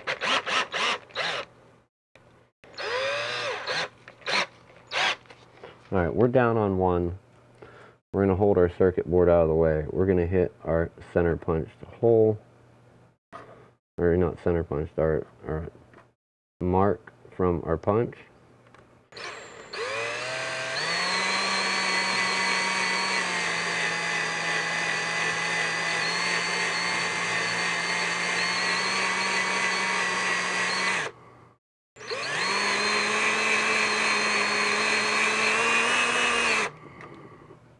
We do not want to throw these all over the place, but we'll tap it off. Where did my broom go?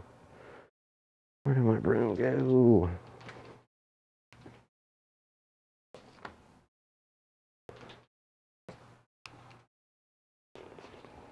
I know it's magnetic, but the broom will knock off some of these. And I keep a magnet in this drill bit case. I pretty much, not always, not exclusively, but I do use these with a lot of metal. And I want to find metal fragments to stick.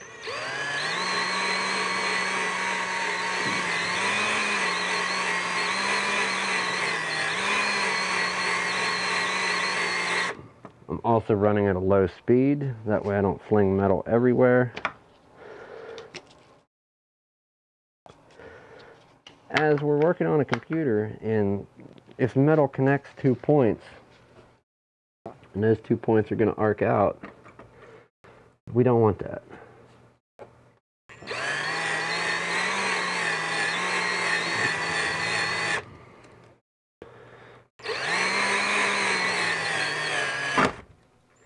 Alright, no shock to the hard drive.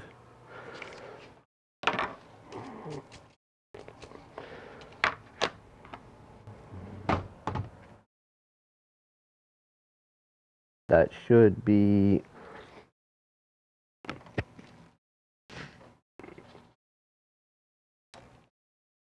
of course nice and sharp. Now that extra standoff from earlier and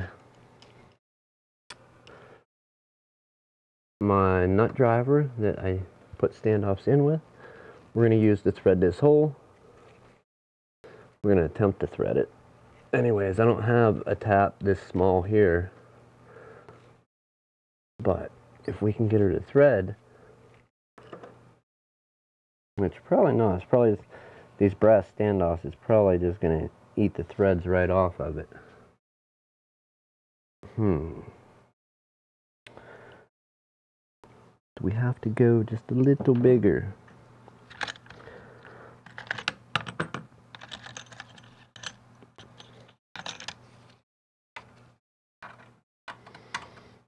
Not that size. I don't think any of these.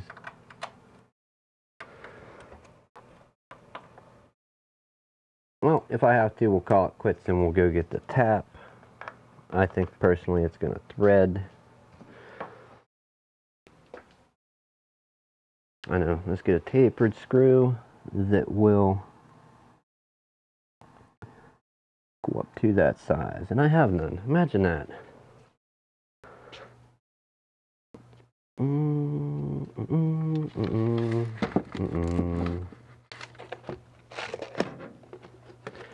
Anyways, point being, if ever you go drilling in a computer case, make sure it's off. Remove your hard drives. If the drill slips through or anything, you do not want that knocking around to damage any of the components, especially the hard drive. If you do drill in a case, please make sure to take care and find a way to keep metal shavings off. Drill on it when it's upright so no metal shavings are flying on your motherboard anywhere else. I did it on the back side here. Anything that didn't stick to my magnetized drill bit, the few flakes did fall. I'll clean that out later. And I was right, the brass standoff didn't quite work. A steel screw though worked marvelous. I think what we're gonna do is get 2 standoffs and put in these holes back here to put that little controller board for the fans out away from the case itself a little bit. So there goes our standoff going through that way. Let's wind it down tight and we'll go get one more standoff, hopefully the same. Do we have one handy here? We do. Let's make sure it's the same height, same thread count. Indeed, the threads look the same for my psychic eyeballs. Let's go ahead and put this through on this side since it is a standoff thread, and then we have something, even though there's foam on the back of this controller board, I don't know if you can see that, there is foam on the back of this little controller board here, okay, but I'm just rather have it not touching. I'm going to take and put 2 little washers down to go to the PCB. I don't know whether PCBs are conductive or not on parts where there's no traces, but we're going to go ahead and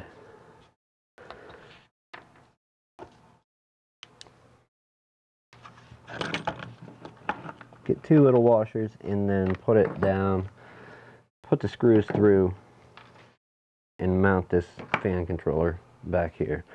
If there's any of those at least floating on the surface of my screw bin. And I think there's one here and one on this screw. And that would make 2 if it comes off without a headache. Okay. Now, funny enough, they had the screws through the PCB and screwed down with nothing. That's how they had that. I'm going to change my side. I don't want anything I'm doing to come back on me. So we'll go ahead and get this. Let's flip to that camera. So basically I'll use the flashlight for illustration purposes if it comes back to life. And guess what? Camera dead. So I pulled another nick. Yep, that camera there, she dead. We got to get it plugged in quick. I'll do that for you. Alright, we got that there. With any luck, we will put it there. Maybe it's not meant to be plugged in. I don't know. Let's try that there. Okay. And now to it. Pretty sure the battery died, and that's okay if it did. As long as we have some room to get a cable plugged in, we do. On-screen display should still be turned off. With any luck, off. It is off. Which means this thing boots to its same mode, hopefully.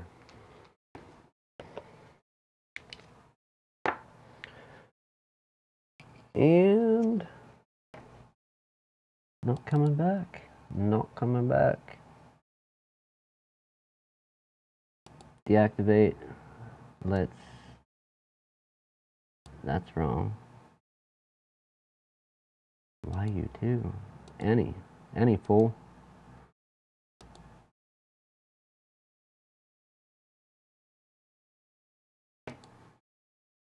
Go to OBS.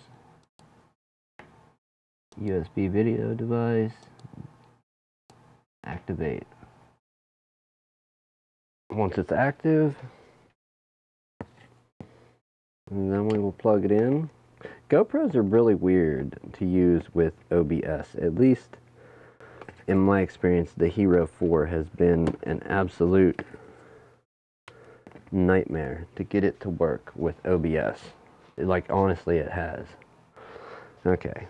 Illustration purposes. Illustration purposes. Oh, the video's still up. Dang, I was just looking at a black screen because I didn't have a camera up. Okay. So we removed the fan controller board from, let me get my pointer here. This fan controller board was here in this area. That square cutout there, right in here. We moved it from there and we're moving it to here. I went ahead and put a couple standoffs in. A couple standoffs there and there where the mounting holes are for this. So we're going to go ahead and get that linked up. Fasten down a little more permanently. Let's go ahead and put that through. Yeah, I don't know how these PCBs are made, and I don't want anything that I do to ground out, so trying to use some precautions here. Are they going to work? Well, you know, I don't know. But it never can hurt. They just had screws running through it with the head of the screws scratching the surface of the PCB, so it tells me that maybe I shouldn't worry. Maybe I'm being a fool for worrying. Hey.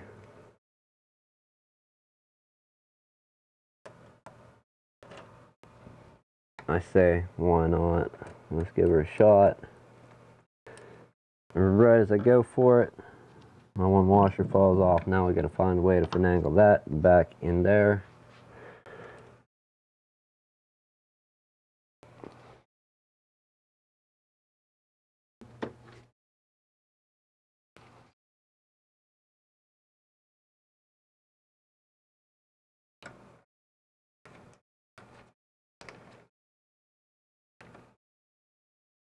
Alright, and this is the part where you scream.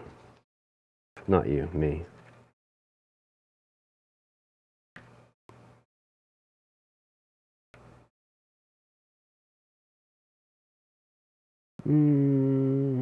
Yeah, no. Yeah, no, not gonna happen. Let's go ahead. We gotta move our standoff a little. I put it in crooked. Let's try that. That looks about right there.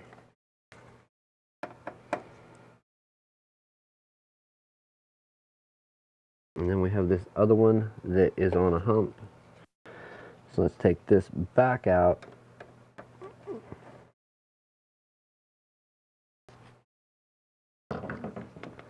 We're going to move this standoff a little. Okay. 1. And then 2.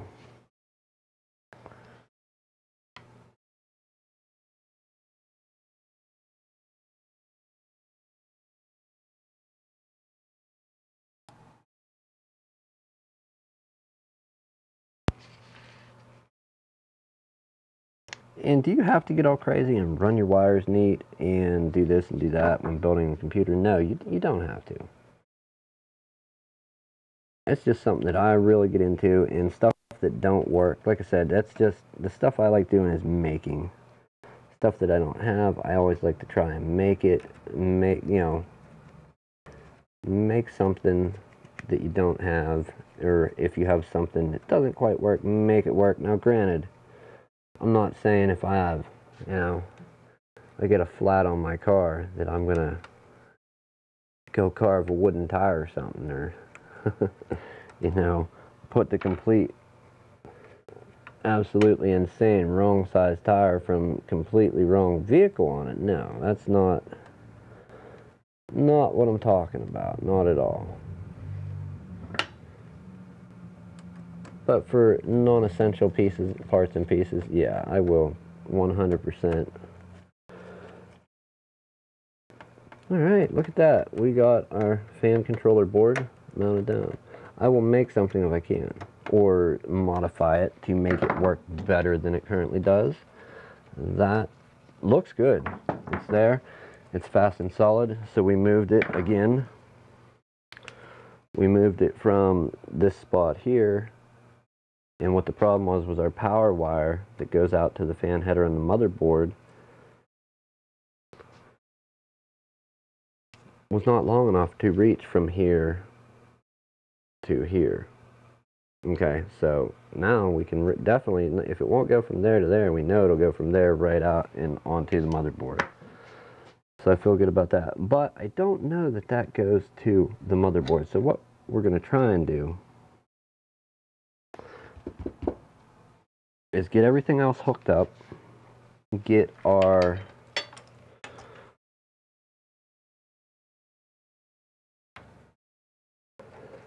fan headers hooked up. This should be okay out of the way there. And what are these? What are we working with here? I think we have some USB 2.0, yes, on the top port, and then our HD audio. So let's get those routed. Without a doubt, we know where they go. That is, where's our audio? There's our audio 1. Wow, if there's 2 audio ports, I'm gonna flip. And we have communication, now COM 1 and front USB. Front USB will go there. I don't think we have enough room to jump these cables down. If we do, all the better. Fairly certain. Oh, did we get lucky? Can we get lucky? Probably not. No, definitely not going to feed through that way.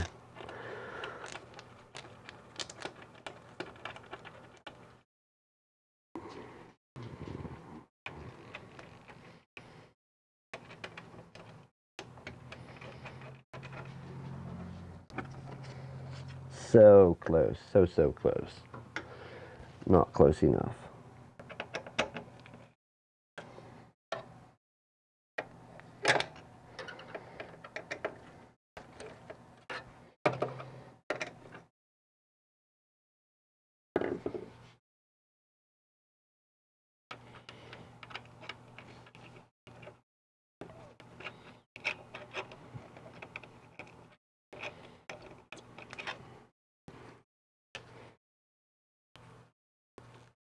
Spin that just to make it a little easier for it to get down through there.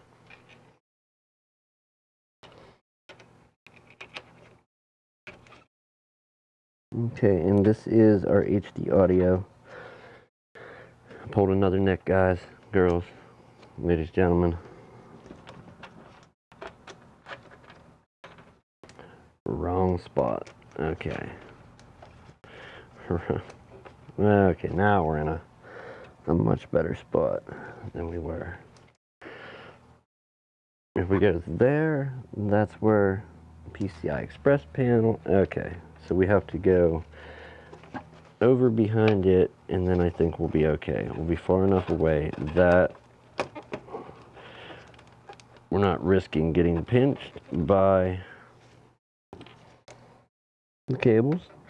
Let's go ahead, wind that out another click or two in this one, or another turn or two to give us a little more room. All I'm doing is I have the screws for the motherboard loose, and we're lifting the motherboard ever so slightly to get our audio header over, there we are, over to the position where it needs to be. Let's go ahead and plug in our front panel audio to the port where it goes. And then we're going to slack this wire up as much as possible to take up all that room. And then what we're going to do is pull the slack out of it here. Wish I had a light that went in here. before we tighten those back down, we're going to get our front USB through also. So now what I'm doing basically, we have two front USBs coming down to one single header.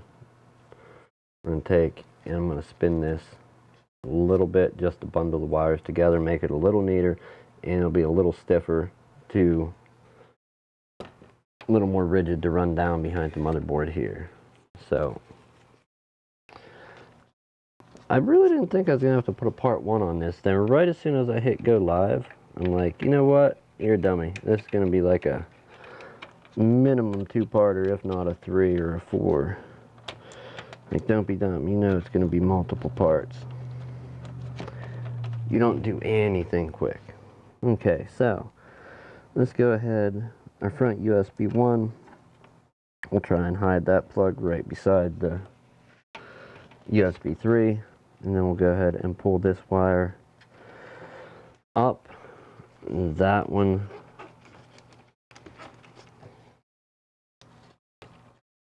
actually can go back out over.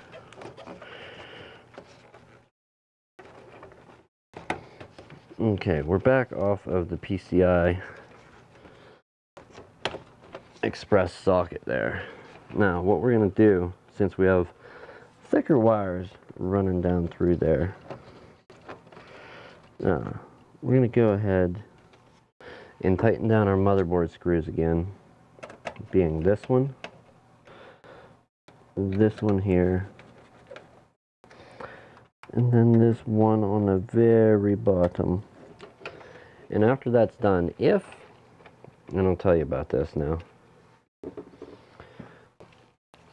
if you're putting a smaller motherboard in a larger case, or just a motherboard in a case, and where you have some of your knockouts with the little rubber grommets, where you have some of those, if they're not close to the port where you want to bring it through on the motherboard, or too far away because of putting a smaller board in a bigger case, what I do is I typically the wires down behind the motherboard in an area like this, like that there. But after I tighten the motherboard down, I make sure that I have plenty of slack to move the wire, that it's not bound up on any spot, and then I pull the slack up out of the wire afterwards. So those two we will probably zip tie together there, and then these are going to be bundled together and run up top. We're going to take most of our wires 100% across this top part here, up across here, and leave room for power wires to tuck in the bottom for the power supply, and to bring some up and just tie them off in different locations and try and make it as neat as possible.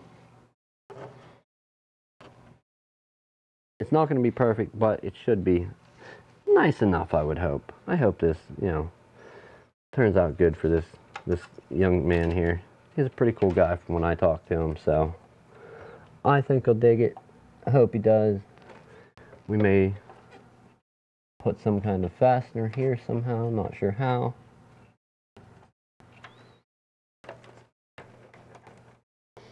And that's the thing, you always got to look ahead to what might this person install in the case at a later date, you know?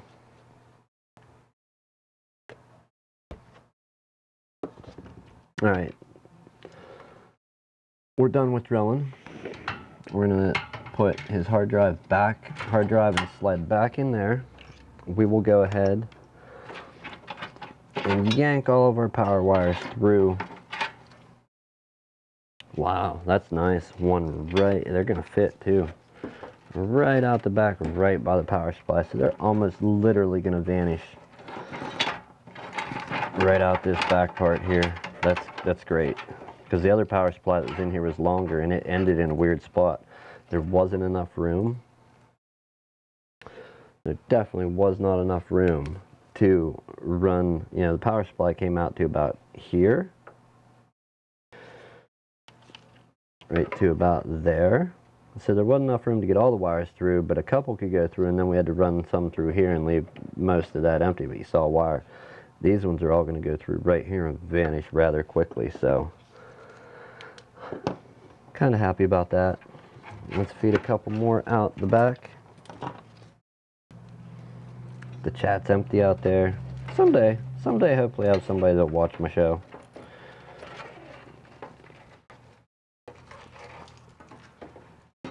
I know it's rather boring, but hey, that's not the idea. The idea is to have fun, because I've never went to school. I've never been trained to do this by, you know, a teacher or professional.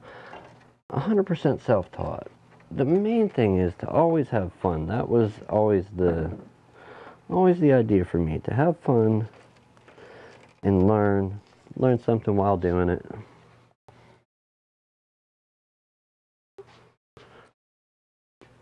Have fun, learn something, and just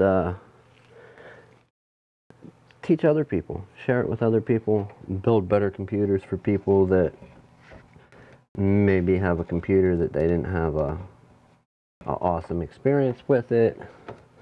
Boy, that's being super wishful, hoping that we can get this up, and then back out, and yeah, not gonna happen that way. You know what though? With a power supply extender, it could happen that way. What ports would we block?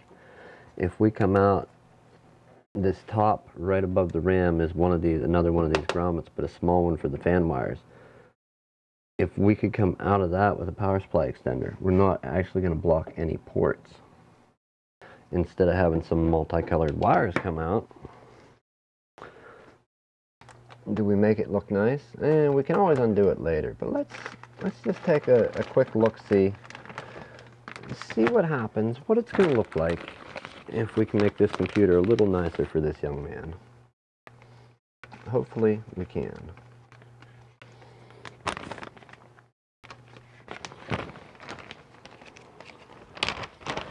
Okay, so we have our 12-volt rail extender, and it's a double. I don't think we're going to need that. I also think nope, I just didn't grab it. I didn't dig deep enough. I needed to go to the back of the stack, and I failed right at the front. I pulled off 2-3 bags max, and didn't get what was needed. Dropping the ball. Dropping the ball, people. You know what? I could probably play my own podcast for sound. You know? I guess, yeah, I never really thought of it that way. So we have a single 12-volt rail extender. We're going to use that instead of our double 12-volt rail extender. I don't like that, yeah. We don't need to use the double. Unless, does this board call for it? No, it has a single port. So we're not going to throw away a dual 12-volt rail extender on that. We will. If we need it, we may not. We may have enough gusto with our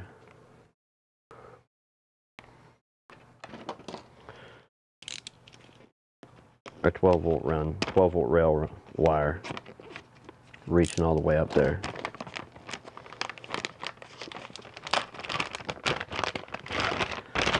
Now that is awesome, and that's all black. That's not going to be. Granted, we are going to have to remove these fan wires from this hole here, but I think, actually maybe not. I think we can pull it right out like that.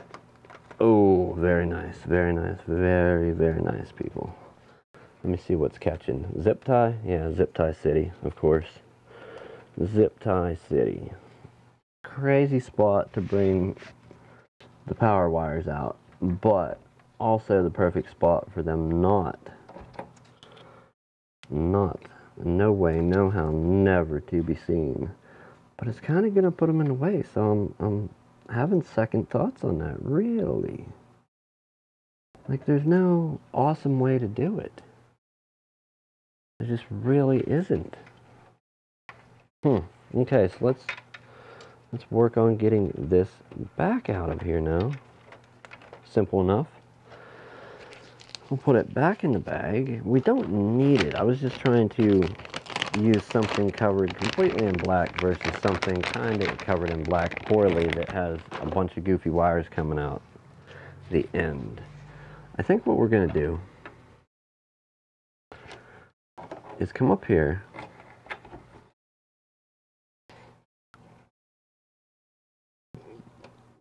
double this back like crazy, and have these colored wires disappear right there. Right now, do we do it that way? Or do we bring it right around here and kind of have them do a 90? 90, and then exit over that way. I think we'll do it like that. Let's go ahead and work this other 90-degree turn into these wires here to get our +4 pins. Now, granted, I could have just thrown this all together, grabbed the wires, put a piece of Velcro around it, and this thing would be done together already, and probably running, Windows installed and all that goodness. Not really my recipe though for, you know, I don't want to call it a recipe for success, just not really my recipe for getting stuff done. I would have to say no to that. And we're gonna rip our gloves pressing on this, but we need this power cable plugged in, and plugged in 100%. Okay, so I think that's what we're gonna do, is maybe do it like that. We can bundle that in one spot, bundle that in another, or if we just go kind of to the corner, it disappears, and yeah, we'll make it work there. Is that, let's ask some opinions. Boy, if we could slide that up, how much better would that be? I don't think we can slide it any closer. In fact, I'm almost certain that if we could, we would, but I'm pretty sure the zip tie in there is going to stop it from getting any closer to that. Yeah. Oh well. So let's ask you again. We have our wires coming off. We're going to 90 them out like that. Is that too much color showing coming off the motherboard? I personally don't like it, but what can you do, you know? So we'll keep that there. We'll go ahead and do, hopefully, any luck, we got a single 12-volt rail instead of a double. Now we've got a 6+2 pin and another 6+2 pin with some glue on it. They're using connectors with glue on them. Holy rip. Holy rip, Batman. Tell me. Has no Molex connectors, and we got to adapt. Oh, wait. Okay, we've got three. I about had a heart attack there, people. I'm like, what? No Molex.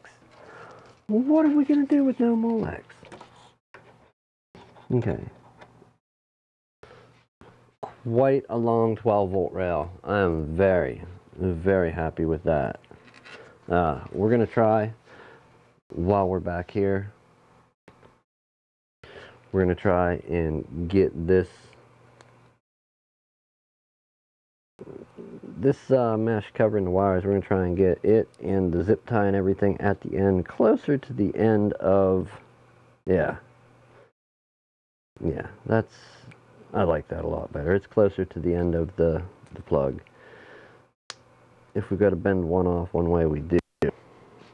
But now there's not so much ugly wire sticking out. I know you need that wire for making these tight turns, but hey, you don't need that much. We're only making a 90. We're not making a 180 off this one. And the plug is that one. So if we can make this do that, one will stick up and be hidden behind the wire. the other one will be plugged into the 12-volt rail socket. And that, my friends, will be awesome. So let's see if we can get this thing booting. We gotta lose a camera if we want to put it on screen of proof that it actually legit boots. Like if we're going proof positive that this thing 100% boots, we lose a camera, which I'm fine with that.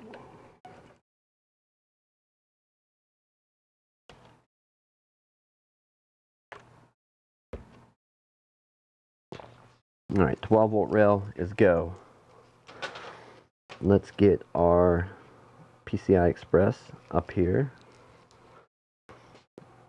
Our extender on that is not colored, so I think what we're going to do is rip some stuff off of this graphics card.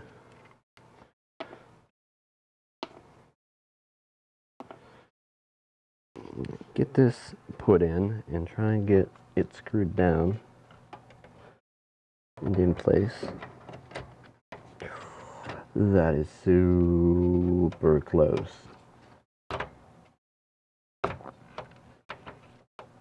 Zoinks. Scoob. It made it. I don't like it one bit, but you know what? It made it.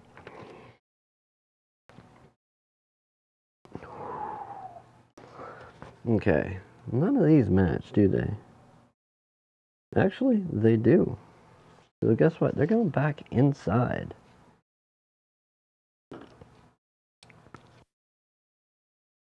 In here, but don't match what you would think, like the coarser thread ones for the outside, which give you a little more grip. So we'll put these back inside. I had them out because I had nothing to hold the side panel on this. He brought it in without the thumb screws in, or without the screws. There was just nothing. What do you think? We had to bling it up for him with some under everything. Awesome. You think we ought to bling it up? Can we find that screw without screaming?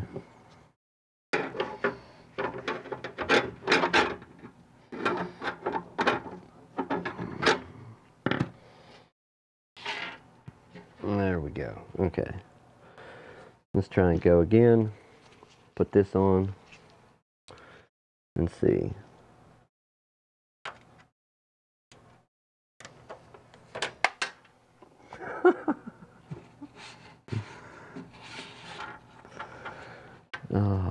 Alright, we're going to try and wind it in, get it started by hand. Obviously starting with a screwdriver is not happening for this guy tonight. And I just elbowed the heck out of my Stream Deck.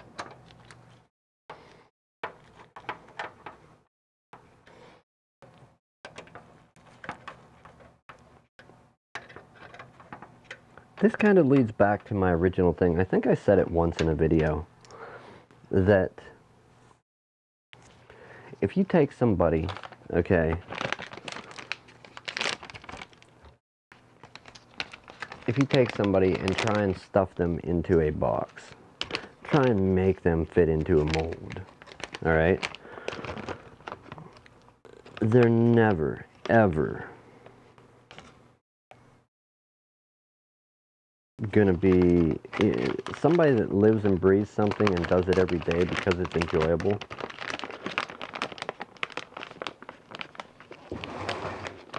Because that's what they like. You're never gonna get that person that you stuff into a box, stuff into a mold to do the same job as that other guy that just lives and breathes it, you know, just eats it, drinks it up. I don't think you will anyways, but I don't think they'll ever have the same passion for it. You know? I really don't. So it's 9:31. We've been on this for a while. I think we're gonna do a boot test real promptly here and then go home and see my wife and kids maybe, depending who's there. Depending who is there, we will see who we see.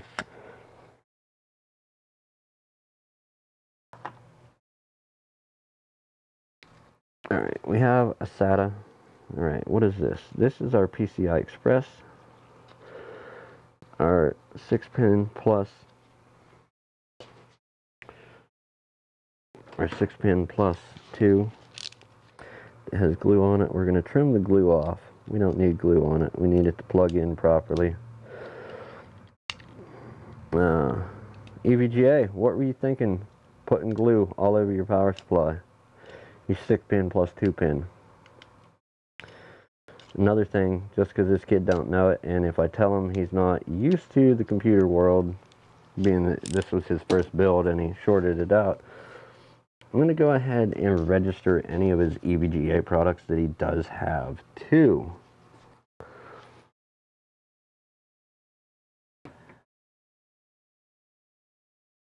Boy, I don't like it, but...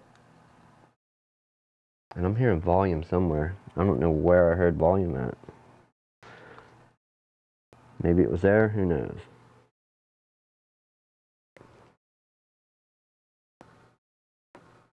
I'm going to bring it up the same spot that I brought mine up in my computer, right out by the motherboard.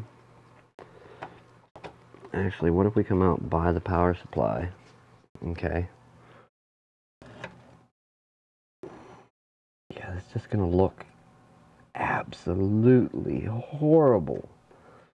There's no way to do a 6 plus 2 pin and have it look good. I mean, we can extend this one out and this will make the jump, and it bare minimum we'll have to tuck 2 pins in. I get that, but damn, man, doing it the other way, yeah, not on my list of to-dos. And we'll just tuck that in and hope that it, either that or maybe we'll zip tie it back. I don't know. Yeah, I cannot bring that out by that motherboard, I'm sorry. There's no way I can bring that out right by that and have it. It doesn't look good. It doesn't look right. Doesn't none of that. So what we're going to do is feed it back through and bring it out in just such a spot as this. Maybe we can hide this on the other side of the graphics card once we get this out there. For some reason it don't want to go where all the wires are bunched up. There we go.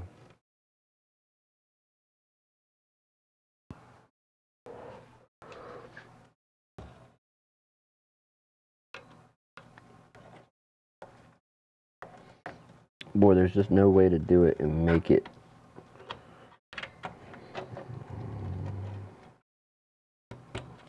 look graceful, like you didn't want to have it sticking out in the middle of nowhere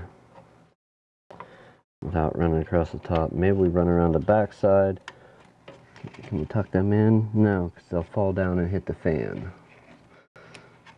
So what if we, there we go, there's a plan. What if we try and hide it behind that and make it look like that? You know, I like that more than I like any other plan so far. I don't like that it's the second.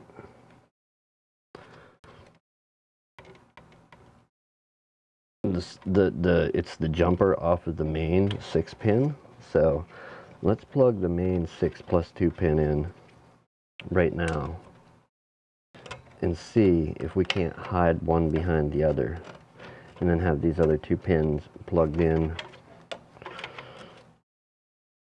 right here. So let's plug 2 in, or plug in the first 6, stick this in beside it to make it look like it's plugged in. It don't have to be, but you know, it can at least look like it.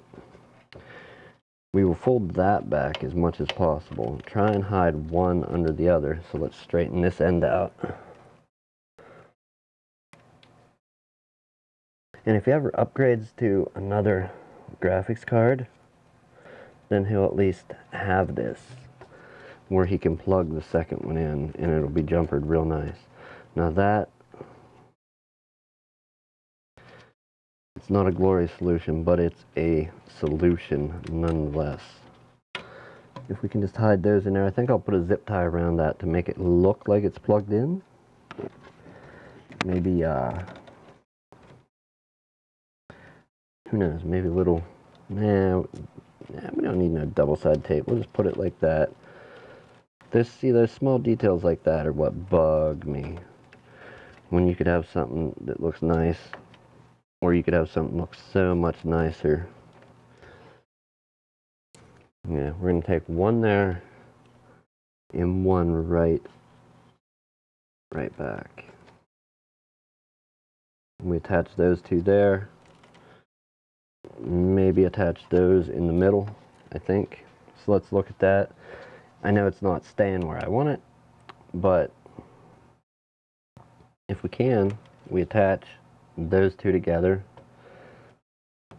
bundle all three of those, and then put a zip tie maybe around one, or maybe just bundle it all up here and let them two run side by side. Back around the edges of this case, in all these cutouts are rolled steel, not rolled aluminum, rolled steel. So they're not going to be sharp and cutting through our sheathing or our mesh and then our insulation on the wires. Those will work there. We're going to have a heck of a lot of zip tying to do, but for just testing purposes, I think we're about there. We'll go into the BIOS and see if we can get this guy to boot. Here is our Molex wire back here. We'll just leave this here for ease, like ease, not ease. If we can have it. Wow, what a hokey way to do that, man. Okay, let's plug in our Molex. Boom, it's in. Okay, we'll just throw that there, and we have our SATA that barely reaches on the first connector over to our hard drive, but it in fact does reach. So that's a good thing. Let's get it plugged in. So the BIOS will see the hard drive. We will fold them up, and he will have the possibility to install two more drives real close, real locally, and they will all those connectors will be right there. And then we have to have one make its way up to the DVD drive, which I don't think it can be that one because it's probably 100% not long enough. So right there, you lose two. You lose two of your possibilities for drives by there, because the power supply has such a far run. You're going to lose. We have to plug this one in. Okay, we got to plug this one into our DVD drive.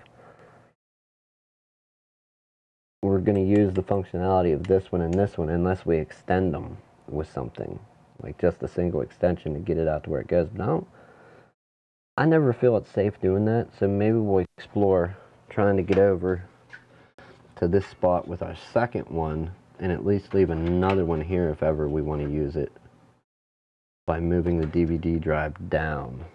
So let's go ahead and take a look at that real quick. Can we move the DVD drive down? Open up the door. We have that. These do just simply unclip and come out. So let's pull these couple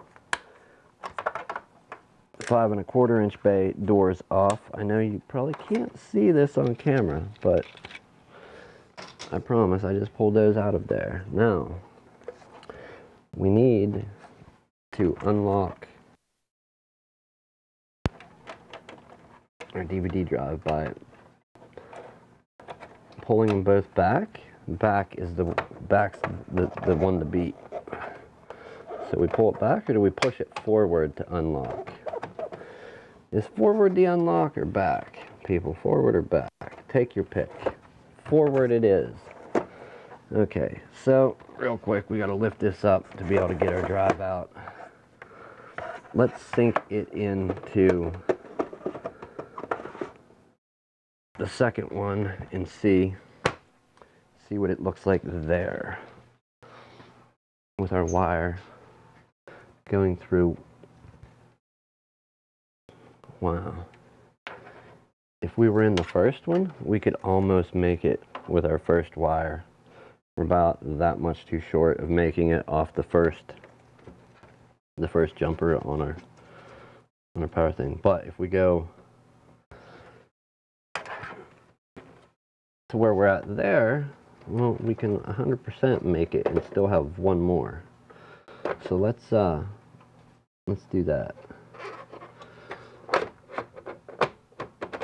Okay, that's locked. Pulled back. Back is locked. That's funny. Never saw a case like this. Okay. Now we have to get this plugged in.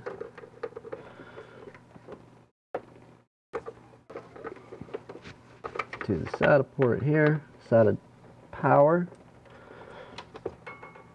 Okay. Seems like it's in. And then we need our SATA data wire coming off the back. This would drop, yes.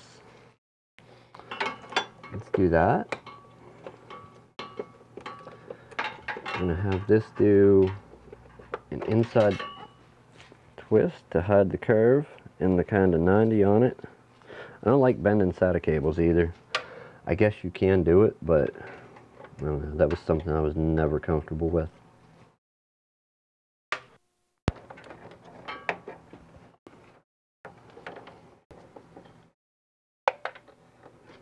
Okay, so we did our inside curve there. We're going to go ahead and lock that in. Now we do have room to move that up one more. I don't think we need to. I think we can just keep our wires there.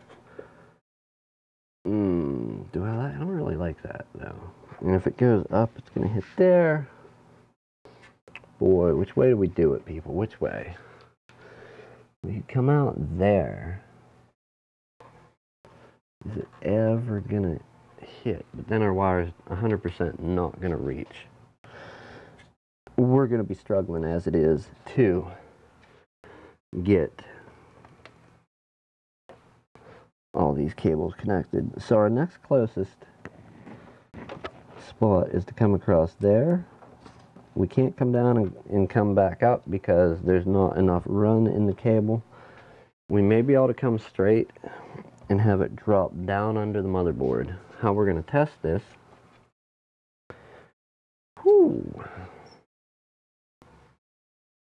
We may have to get a double-ended straight. Just to say, because we lose an inch of the cable bending it. Do we have a double straight? We do. Double straight 18-inch black SATA cable. What came in the accessories bag with the motherboard? I did not take a look at that. Let's see what accessories he has. So he has a double straight and a double straight SATA 6 gig. But you know what? I'm going to open one, even though I don't think we're going to use them, because I don't believe they're long enough. Yeah, not for this build, not for this case. So we're out of room, only by a few inches. And actually, I don't think this cable, is it going to be long enough? Maybe. It's a double straight. Let's try it. Let's find out. Let's take this 90 off. The 90s are good coming off the CD-ROM, but not in all cases. And it's the wrong 90 to actually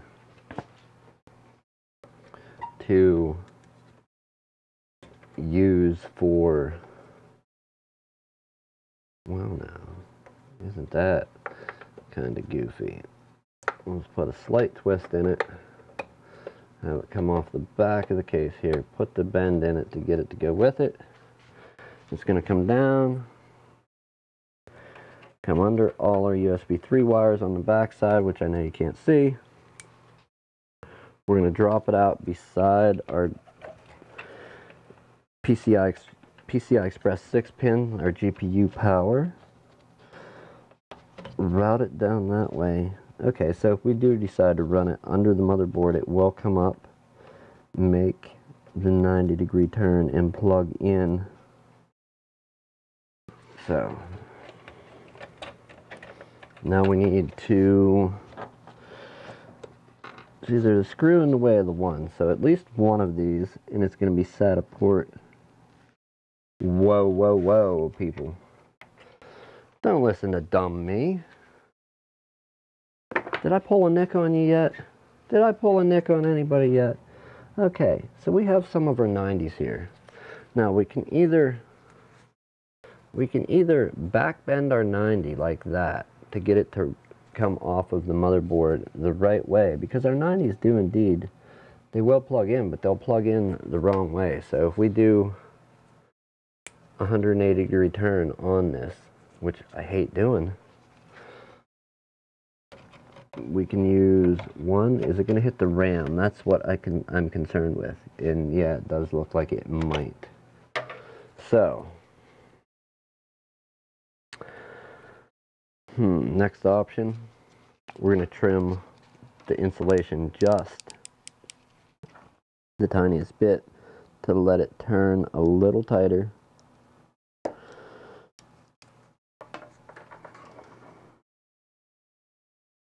All this is going to do is I'm taking off the one little spot of insulation that's basically where it tapers down.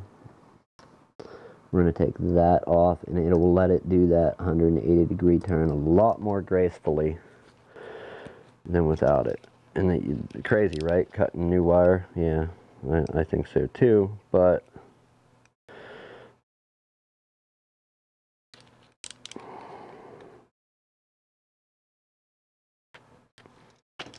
it's going to do it.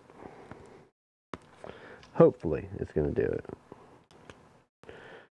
Keep getting real hopeful real quick, and maybe I shouldn't. Okay, so we got one off that layer, and that's going to let that bend come out. Okay, now we shouldn't run into the problem of smacking into the RAM with this cable.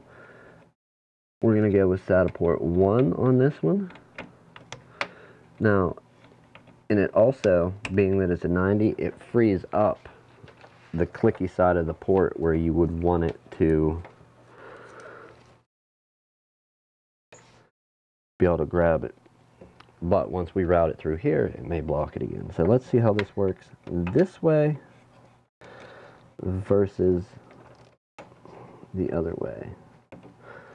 Should be more than enough room. We route this up under our power supply, under our USB 3s, out with the other SATA cable that we previously ran to the ROM, and let's find out. Status check. And I think we're going to reach. So, pull the old one out, grab the new one.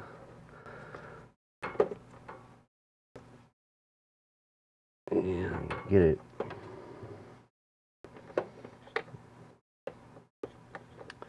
I always forget how to make these turns on these cables till I get like right there. And then it still takes me a minute to figure it out. Okay, there it is. Lots of room, lots of slack. Once we get this zip tied up, we'll leave a nice little loop in this end, room to get your finger in to unclip it from the motherboard. You don't want to cover up the little locking part, little metal latch. Don't want to lock that up if you don't have to. Now, that's our ROM. Now we want to get to our hard drive in one run. If we have to move it, we will. And by move it, I mean I think we're going to put it up here, and we will run, if we can we do that? Can we hide this out through there and have it reach? No, 100% no. So we'll leave this back here, reserve the right for it to be in here, in this bay for a hard drive, or flip it up above. That's his call later if he expands. And he doesn't have 2 SATA ports, he does indeed have 2. So we can make a run here with this SATA cable. Let's go back to the GoPro for a bit. We have this one, which we're gonna have it run across, shoot it up and then out, and have it land in roughly the same spot. We'll go under our USB 3s, come out by the PCI Express cable, or 6 plus 2 pin, coming to this side. Did I hit the off air? That's why everything's running smooth. And then we need this, yeah, we have to turn it. We have to turn it. So our twist takes it one way. So we need that twist to continue. We need a 360 turn in it. So it starts back here as a 360 degree turn, up, out to this port. Same thing, we're gonna have a little loop where it plugs in, but this is a straight cable versus the 90.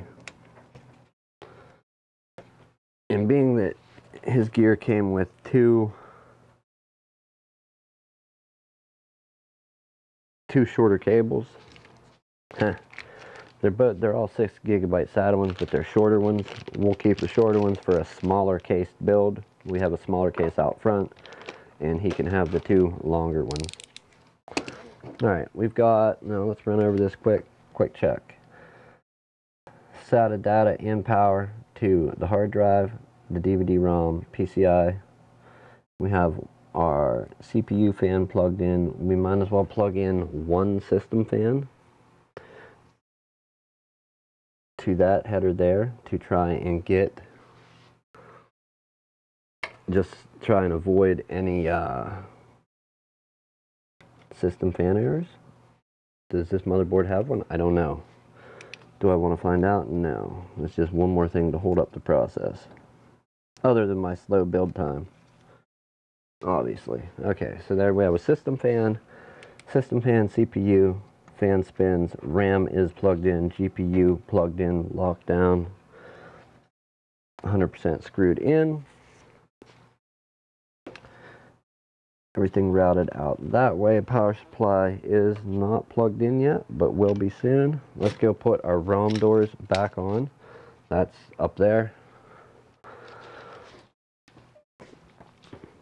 And if I'm not wrong, are these changeable from side to side? Will they flip? Let's try it. Let's try it out and see. I don't think. It doesn't feel like they want to latch in very gracefully, but maybe. How cool would that be? Oh yeah, okay, yeah, they do flip. So they at least did that much for this case. They at least let them, what is that, be ambidextrous? Reversible. We could flip them both left and right. That way they're like sitting opposite each other. Okay. Let's turn this big boy around. Shut down. We're actually going to shut down our GoPro and pull that HDMI back over here to plug in to this computer for the test, the post test. What do you think? Honestly, what do you think? Is it going to post or not? I hope so.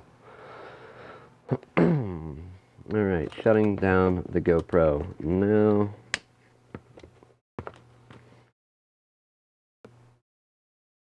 Okay, there's that. There's the power wire. Do they cap these streams? Because I know this has been a long, drawn-out process. Oh well. Anybody that watches this, you are indeed a champion. Would I watch it? Yeah, if somebody was talking and being entertaining, maybe not running on all blah blah blah monotone like myself, then yeah, I could dig it, man. I could watch it. I have no doubts. I could definitely watch it. Let's try and not hit stuff while we Undo our coupler. That one, we're going to roll our cable up to make it easier to manage under the mic, not smacking the keyboard and stuff. Let's get it under the mic and away from all the buttons that we really don't want to hit while live streaming. We got the 12-volt rail plugged in. We gave this gentleman all 4 working USB ports as long as that works later on. My battery's charged, so we will get that out of the way. Let's move the cough before I knock it over with an HDMI cable like a dummy. If this thing posts, we're going to leave it at that for the night. I will be happy. Okay? Last test on that note for that. The fans I'll work out tomorrow. Bundling all this wiring, I will work out tomorrow.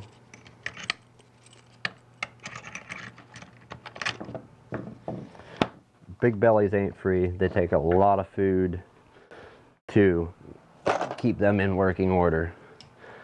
Mine is about to go on strike if I don't feed it soon. Alright. Check that out for just a moment though.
Alright, who am I kidding? There was nobody actually here. But we washed up and dry our hands off. Alright, quick bathroom break. Wash up. and lace up. All right, going back in the ring, put the gloves on. It's a serious contender. Well, I'm bigger than him, but he's almost my size for sure.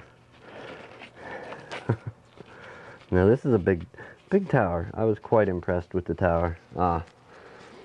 We will do a quick post test, and I don't honestly know how to test the fan header without looking it up and maybe trying to find a manual for this particular case.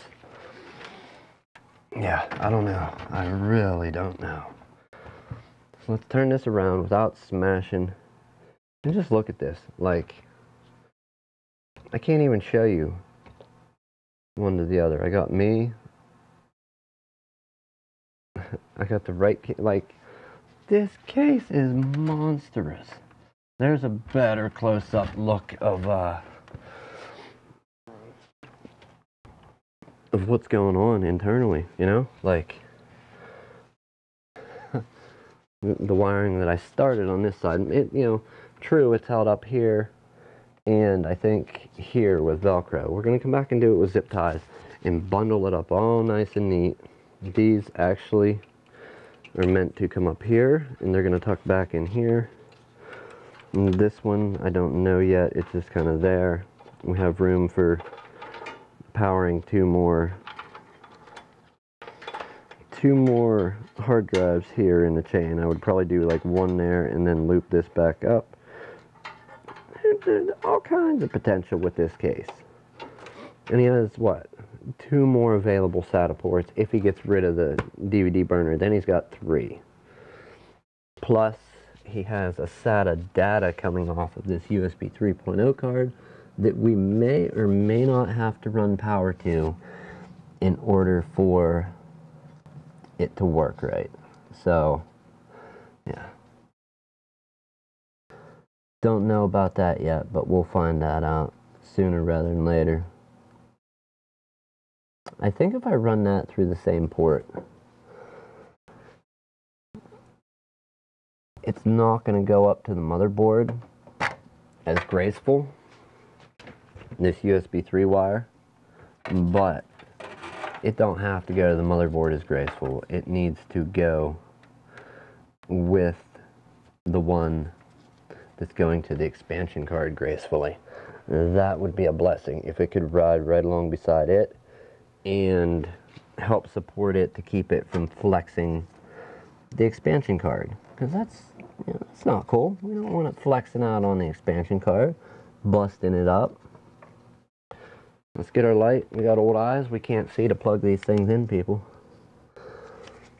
We'll put a little bend on the wire here to give us that advantage of hopefully plugging it in as close to 90 degrees to the motherboard as possible. Alright, it went in, and hopefully no bent pins. Let's go ahead and, well, that's where our slack was. So now, if we wanted to, we could actually feed some of that back out. Not that one now.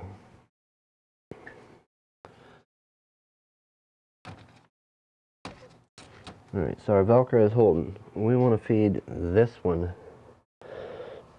back out a little to hide it, and it will support this one. We zip tie them together.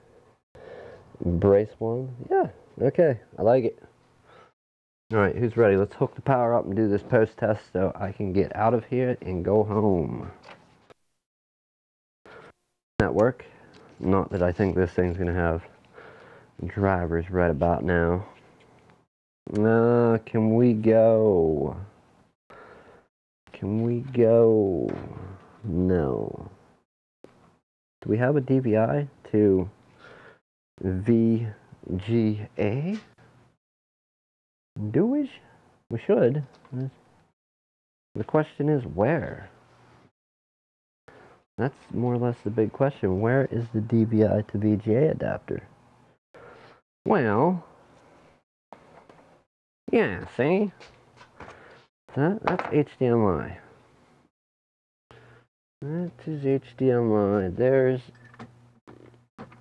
our VGA to DVI. That will pull it up on the KVM. And then I also need to run it over to I gotta run it over to the repair side. So let's put it up on the KVM with the VGA. We'll do that. Alright, and we will go into the DVI. We need the DVI-I for this type of adapter. It has the 4 pins around the slotted pin. Let's go ahead and run that in quick.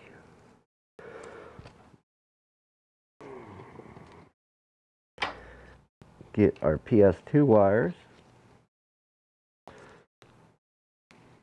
Run them up to, not the KVM, sometimes it does work. Both the mouse, PS2 mouse and keyboard sometimes will work at the same time on this KVM. It's a weird one. As I think most KVMs are kind of weird.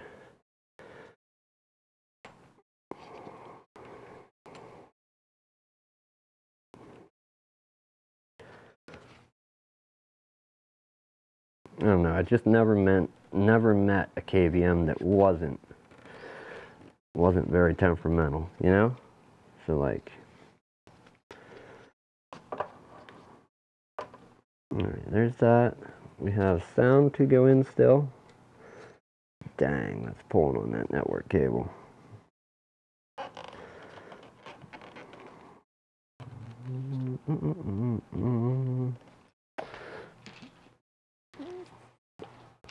Don't know how we're going to do it, but we'll do it quick and hopefully crafty with this massively big wire tie. It's such a tall case where all the wires for the KVM have to go to. They're pulling down on the network cable because of where all the other ones have to go to. And we never have them out of the bench this far. I have stoppers on them to stop it, but not for something this height. So I guess you learn about your necessities as they change there.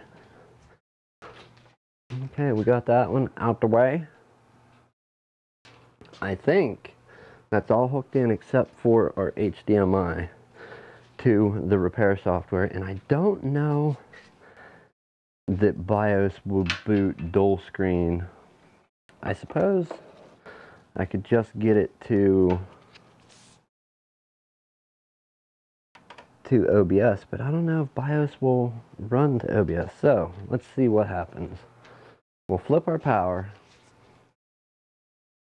We're almost certainly going to have a KVM or something not working. Let's flip over. Turn power on. Too bad we tore down the GoPro. I'm here, I promise. I'm dwarfed by this massive case. Alright. Alright, we got fan spin. We have a KVM channel lit up. I don't know what's lit up in OBS. It's BioStar, so escape or delete. Is that what's going to get us the setup, if anything? Who knows? I'm getting nothing on the KVM. So it's doing its startup again. Let's hit some keys. No post. No post. Not yet. Let's unplug the HDMI and see. We'll switch to the repair channel just in case.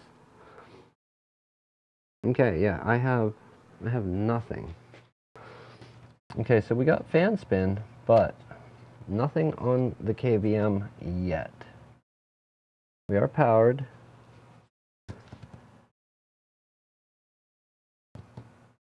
Double checking everything. It is all hooked up as far as I can see. We're just literally not. Let's restart it and try to get to BIOS. Maybe we need to post it without the graphics card. And then what? What do we do after that? Without the graphics card, go into the BIOS and switch over. If our BIOS doesn't happen to be on auto for, let's hit, where's this reset?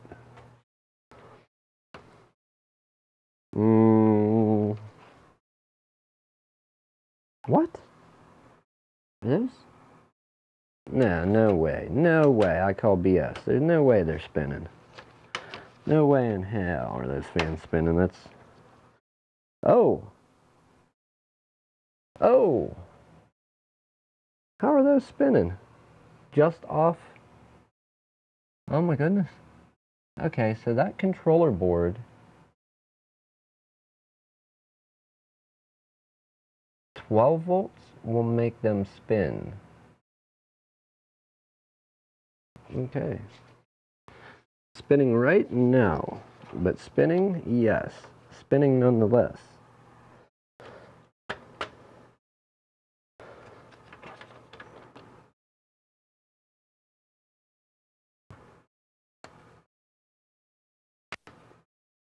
Yep, that's it.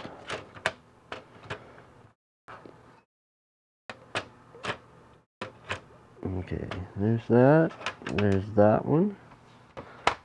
So yes, they're still spinning, but only from 12 volts. The 12 volts is powering them.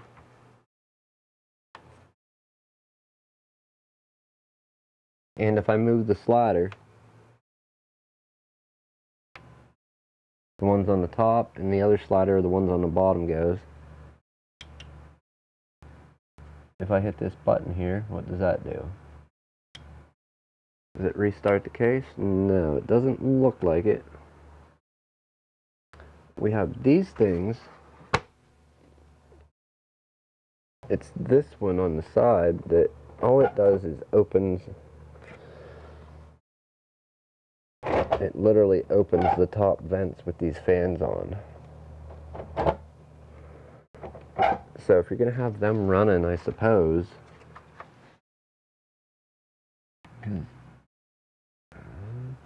I mean, there's room. If the vents are closed, they're still blowing to somewhere, but blowing to nowhere, really, just to an empty, hollow space.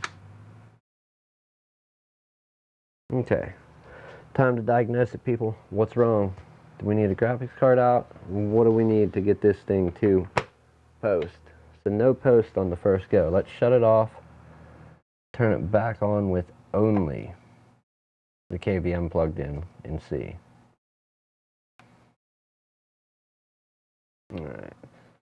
Fans have spun down.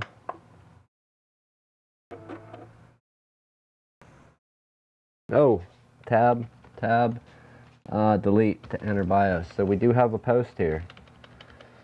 Okay, now, can I show you people? If not, we'll literally move a camera to show you. If HDMI doesn't send it to OBS, well, hey, we'll move a camera to show y'all what is going on. Did that take out my screen by sending it?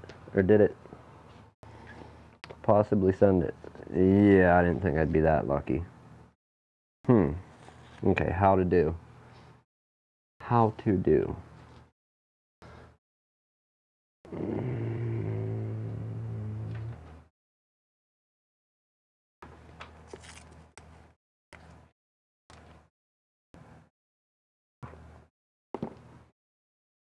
Alright, we'll take the KVM cam.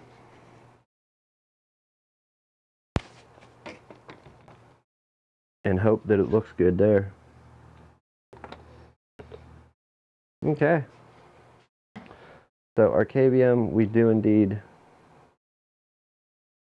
have a post on this machine. I can't really show you more of the monitor. That's just going to put that computer more in your way. English? Is it a clicky BIOS? Oh, okay, yeah. So it does come up. It's just a little...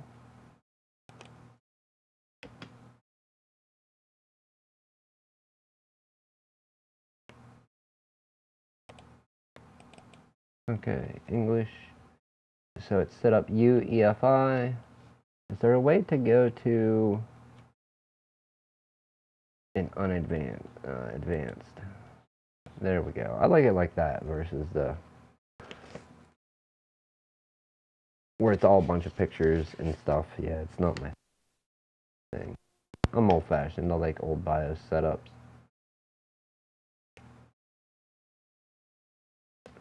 Okay, so keyboard not working. Let's get a keyboard that will work. Did that really? Oh no, that's the cam. I thought it came up. Okay. Please come up on repair. No? Nah. Not coming up. Okay.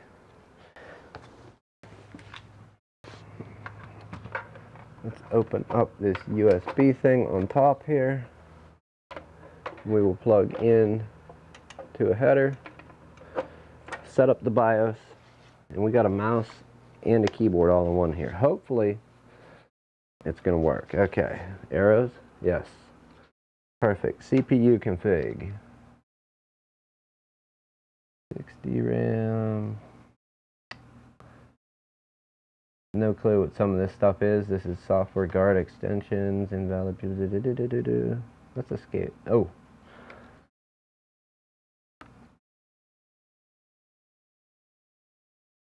Oh, it cycles through like that. Okay. So English it is.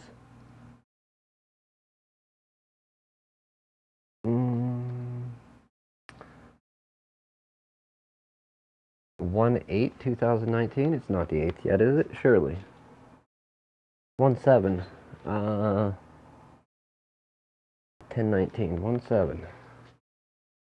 So let's do tab 07 2019, and I said what? 10/13. We'll go down to time. 10/13. Perfect. And we'll hit enter, enter, enter. Down again. Right. Takes us to advanced.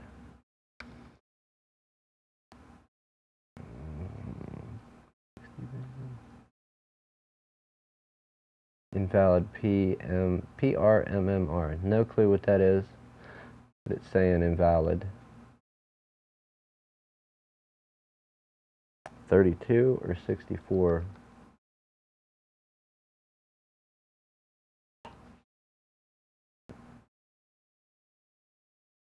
Ah, don't do it. Don't do it. Overclocking lock. Enable, disable overclocking. So it's disabled. I don't think he wants to overclock his i3-81. Hardware prefetcher. Good, good. All AES enabled. Okay. Over one more. System agent configuration. Internal graphics. I think we can disable the internal because we're running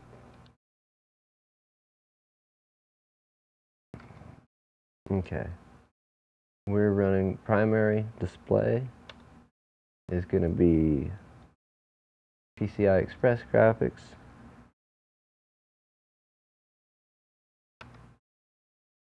GTT size, no clue. Aperture, no clue.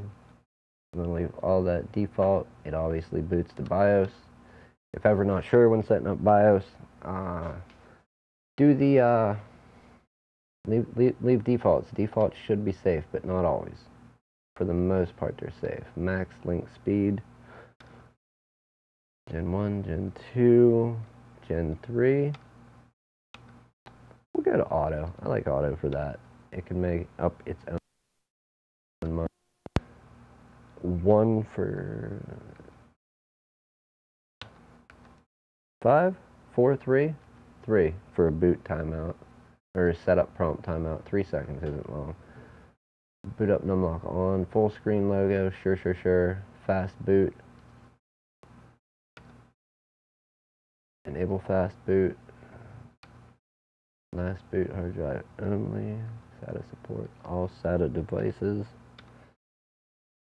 No. Last boot hard disk drive only. VGA support, EFI driver, USB support, full initial.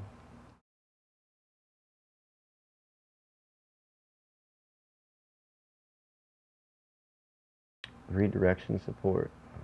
We'll leave it disabled till we read the manual and find out what it is. CSM support.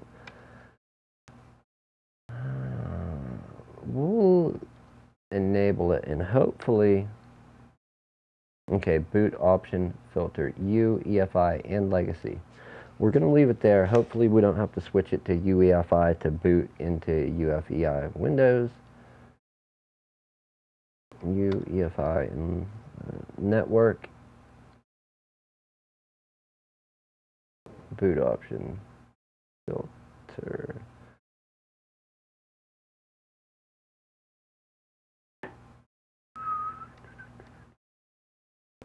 Do not launch a network boot thing.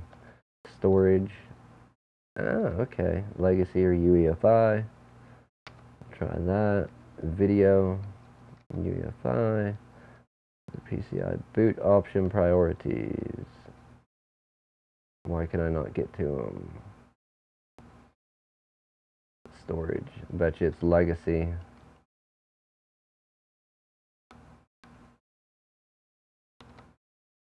Still can't get to them. Imagine that.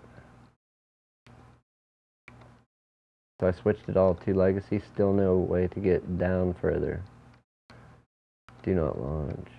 Storage. UEFI. Video.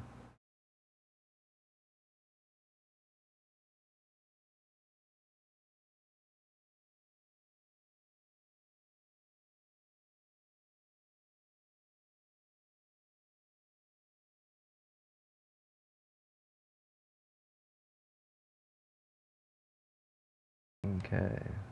Over one more. Secure boot is disabled. We will enable that in a bit. Secure boot mode. Standard. Yes.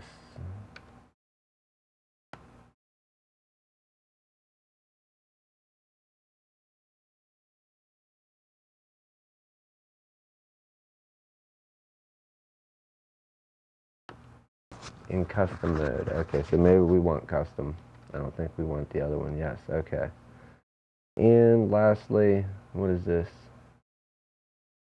Page main, CPU ratio. We don't want to get into any of this right now. Save changes and restart. Let's see if our Windows 10 is going to boot. I'm never that lucky. But you know what? We'll try her today. We'll get the 10 UEFI. I don't know if anybody can see this, but I promise you that does say 10 UEFI on there. Some way, somehow, it's scratched in right there.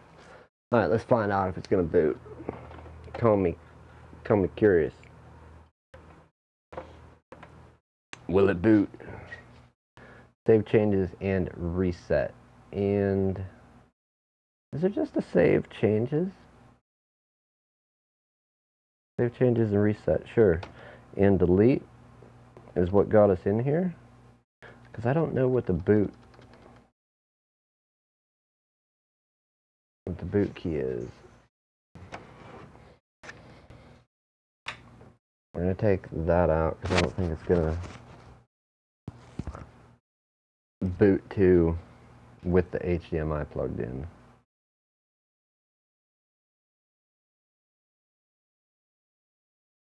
Delete gets us to BIOS.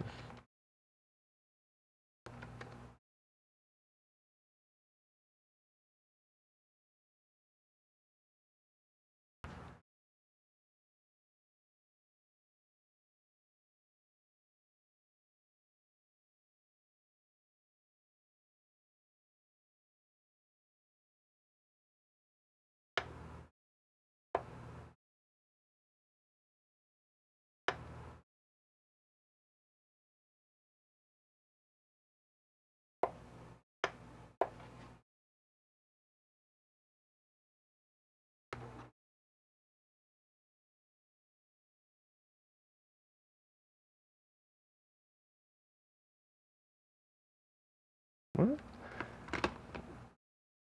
not looking so good for the home team now, people. I don't know if we can do this tonight.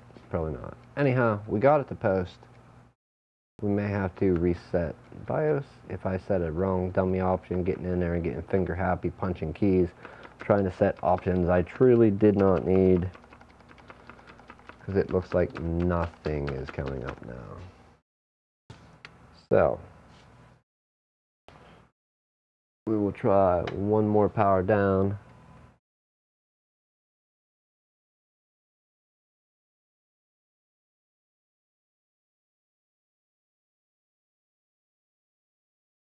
Fans are down.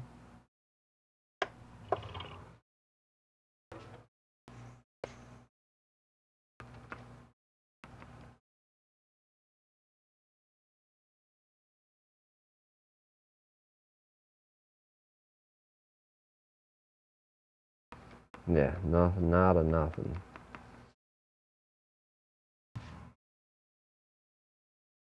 Boy, wouldn't it be nice if there's just a button on this board to take and boot to the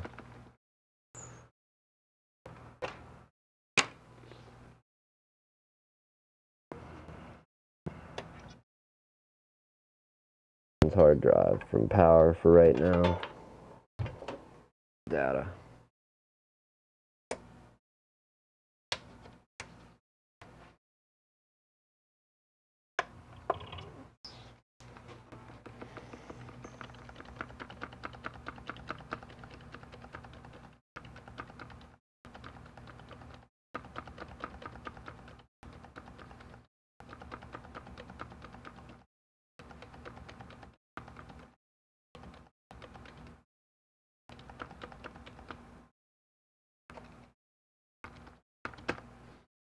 Alright, so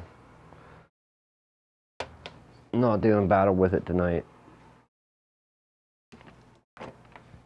We got it to post once. It'll post up again. And there's that big beast. Look at this thing. That's insane. But hey, if he likes it, he likes it. Thank you for joining me. If you watched for a second, 10 seconds, 10 minutes, however long I've been on, thank you for watching. Come back tomorrow when we're going to configure this thing. Get Windows installed on it, get it configured, get everything up and running for this young gentleman. He's been waiting on it. It took a little bit.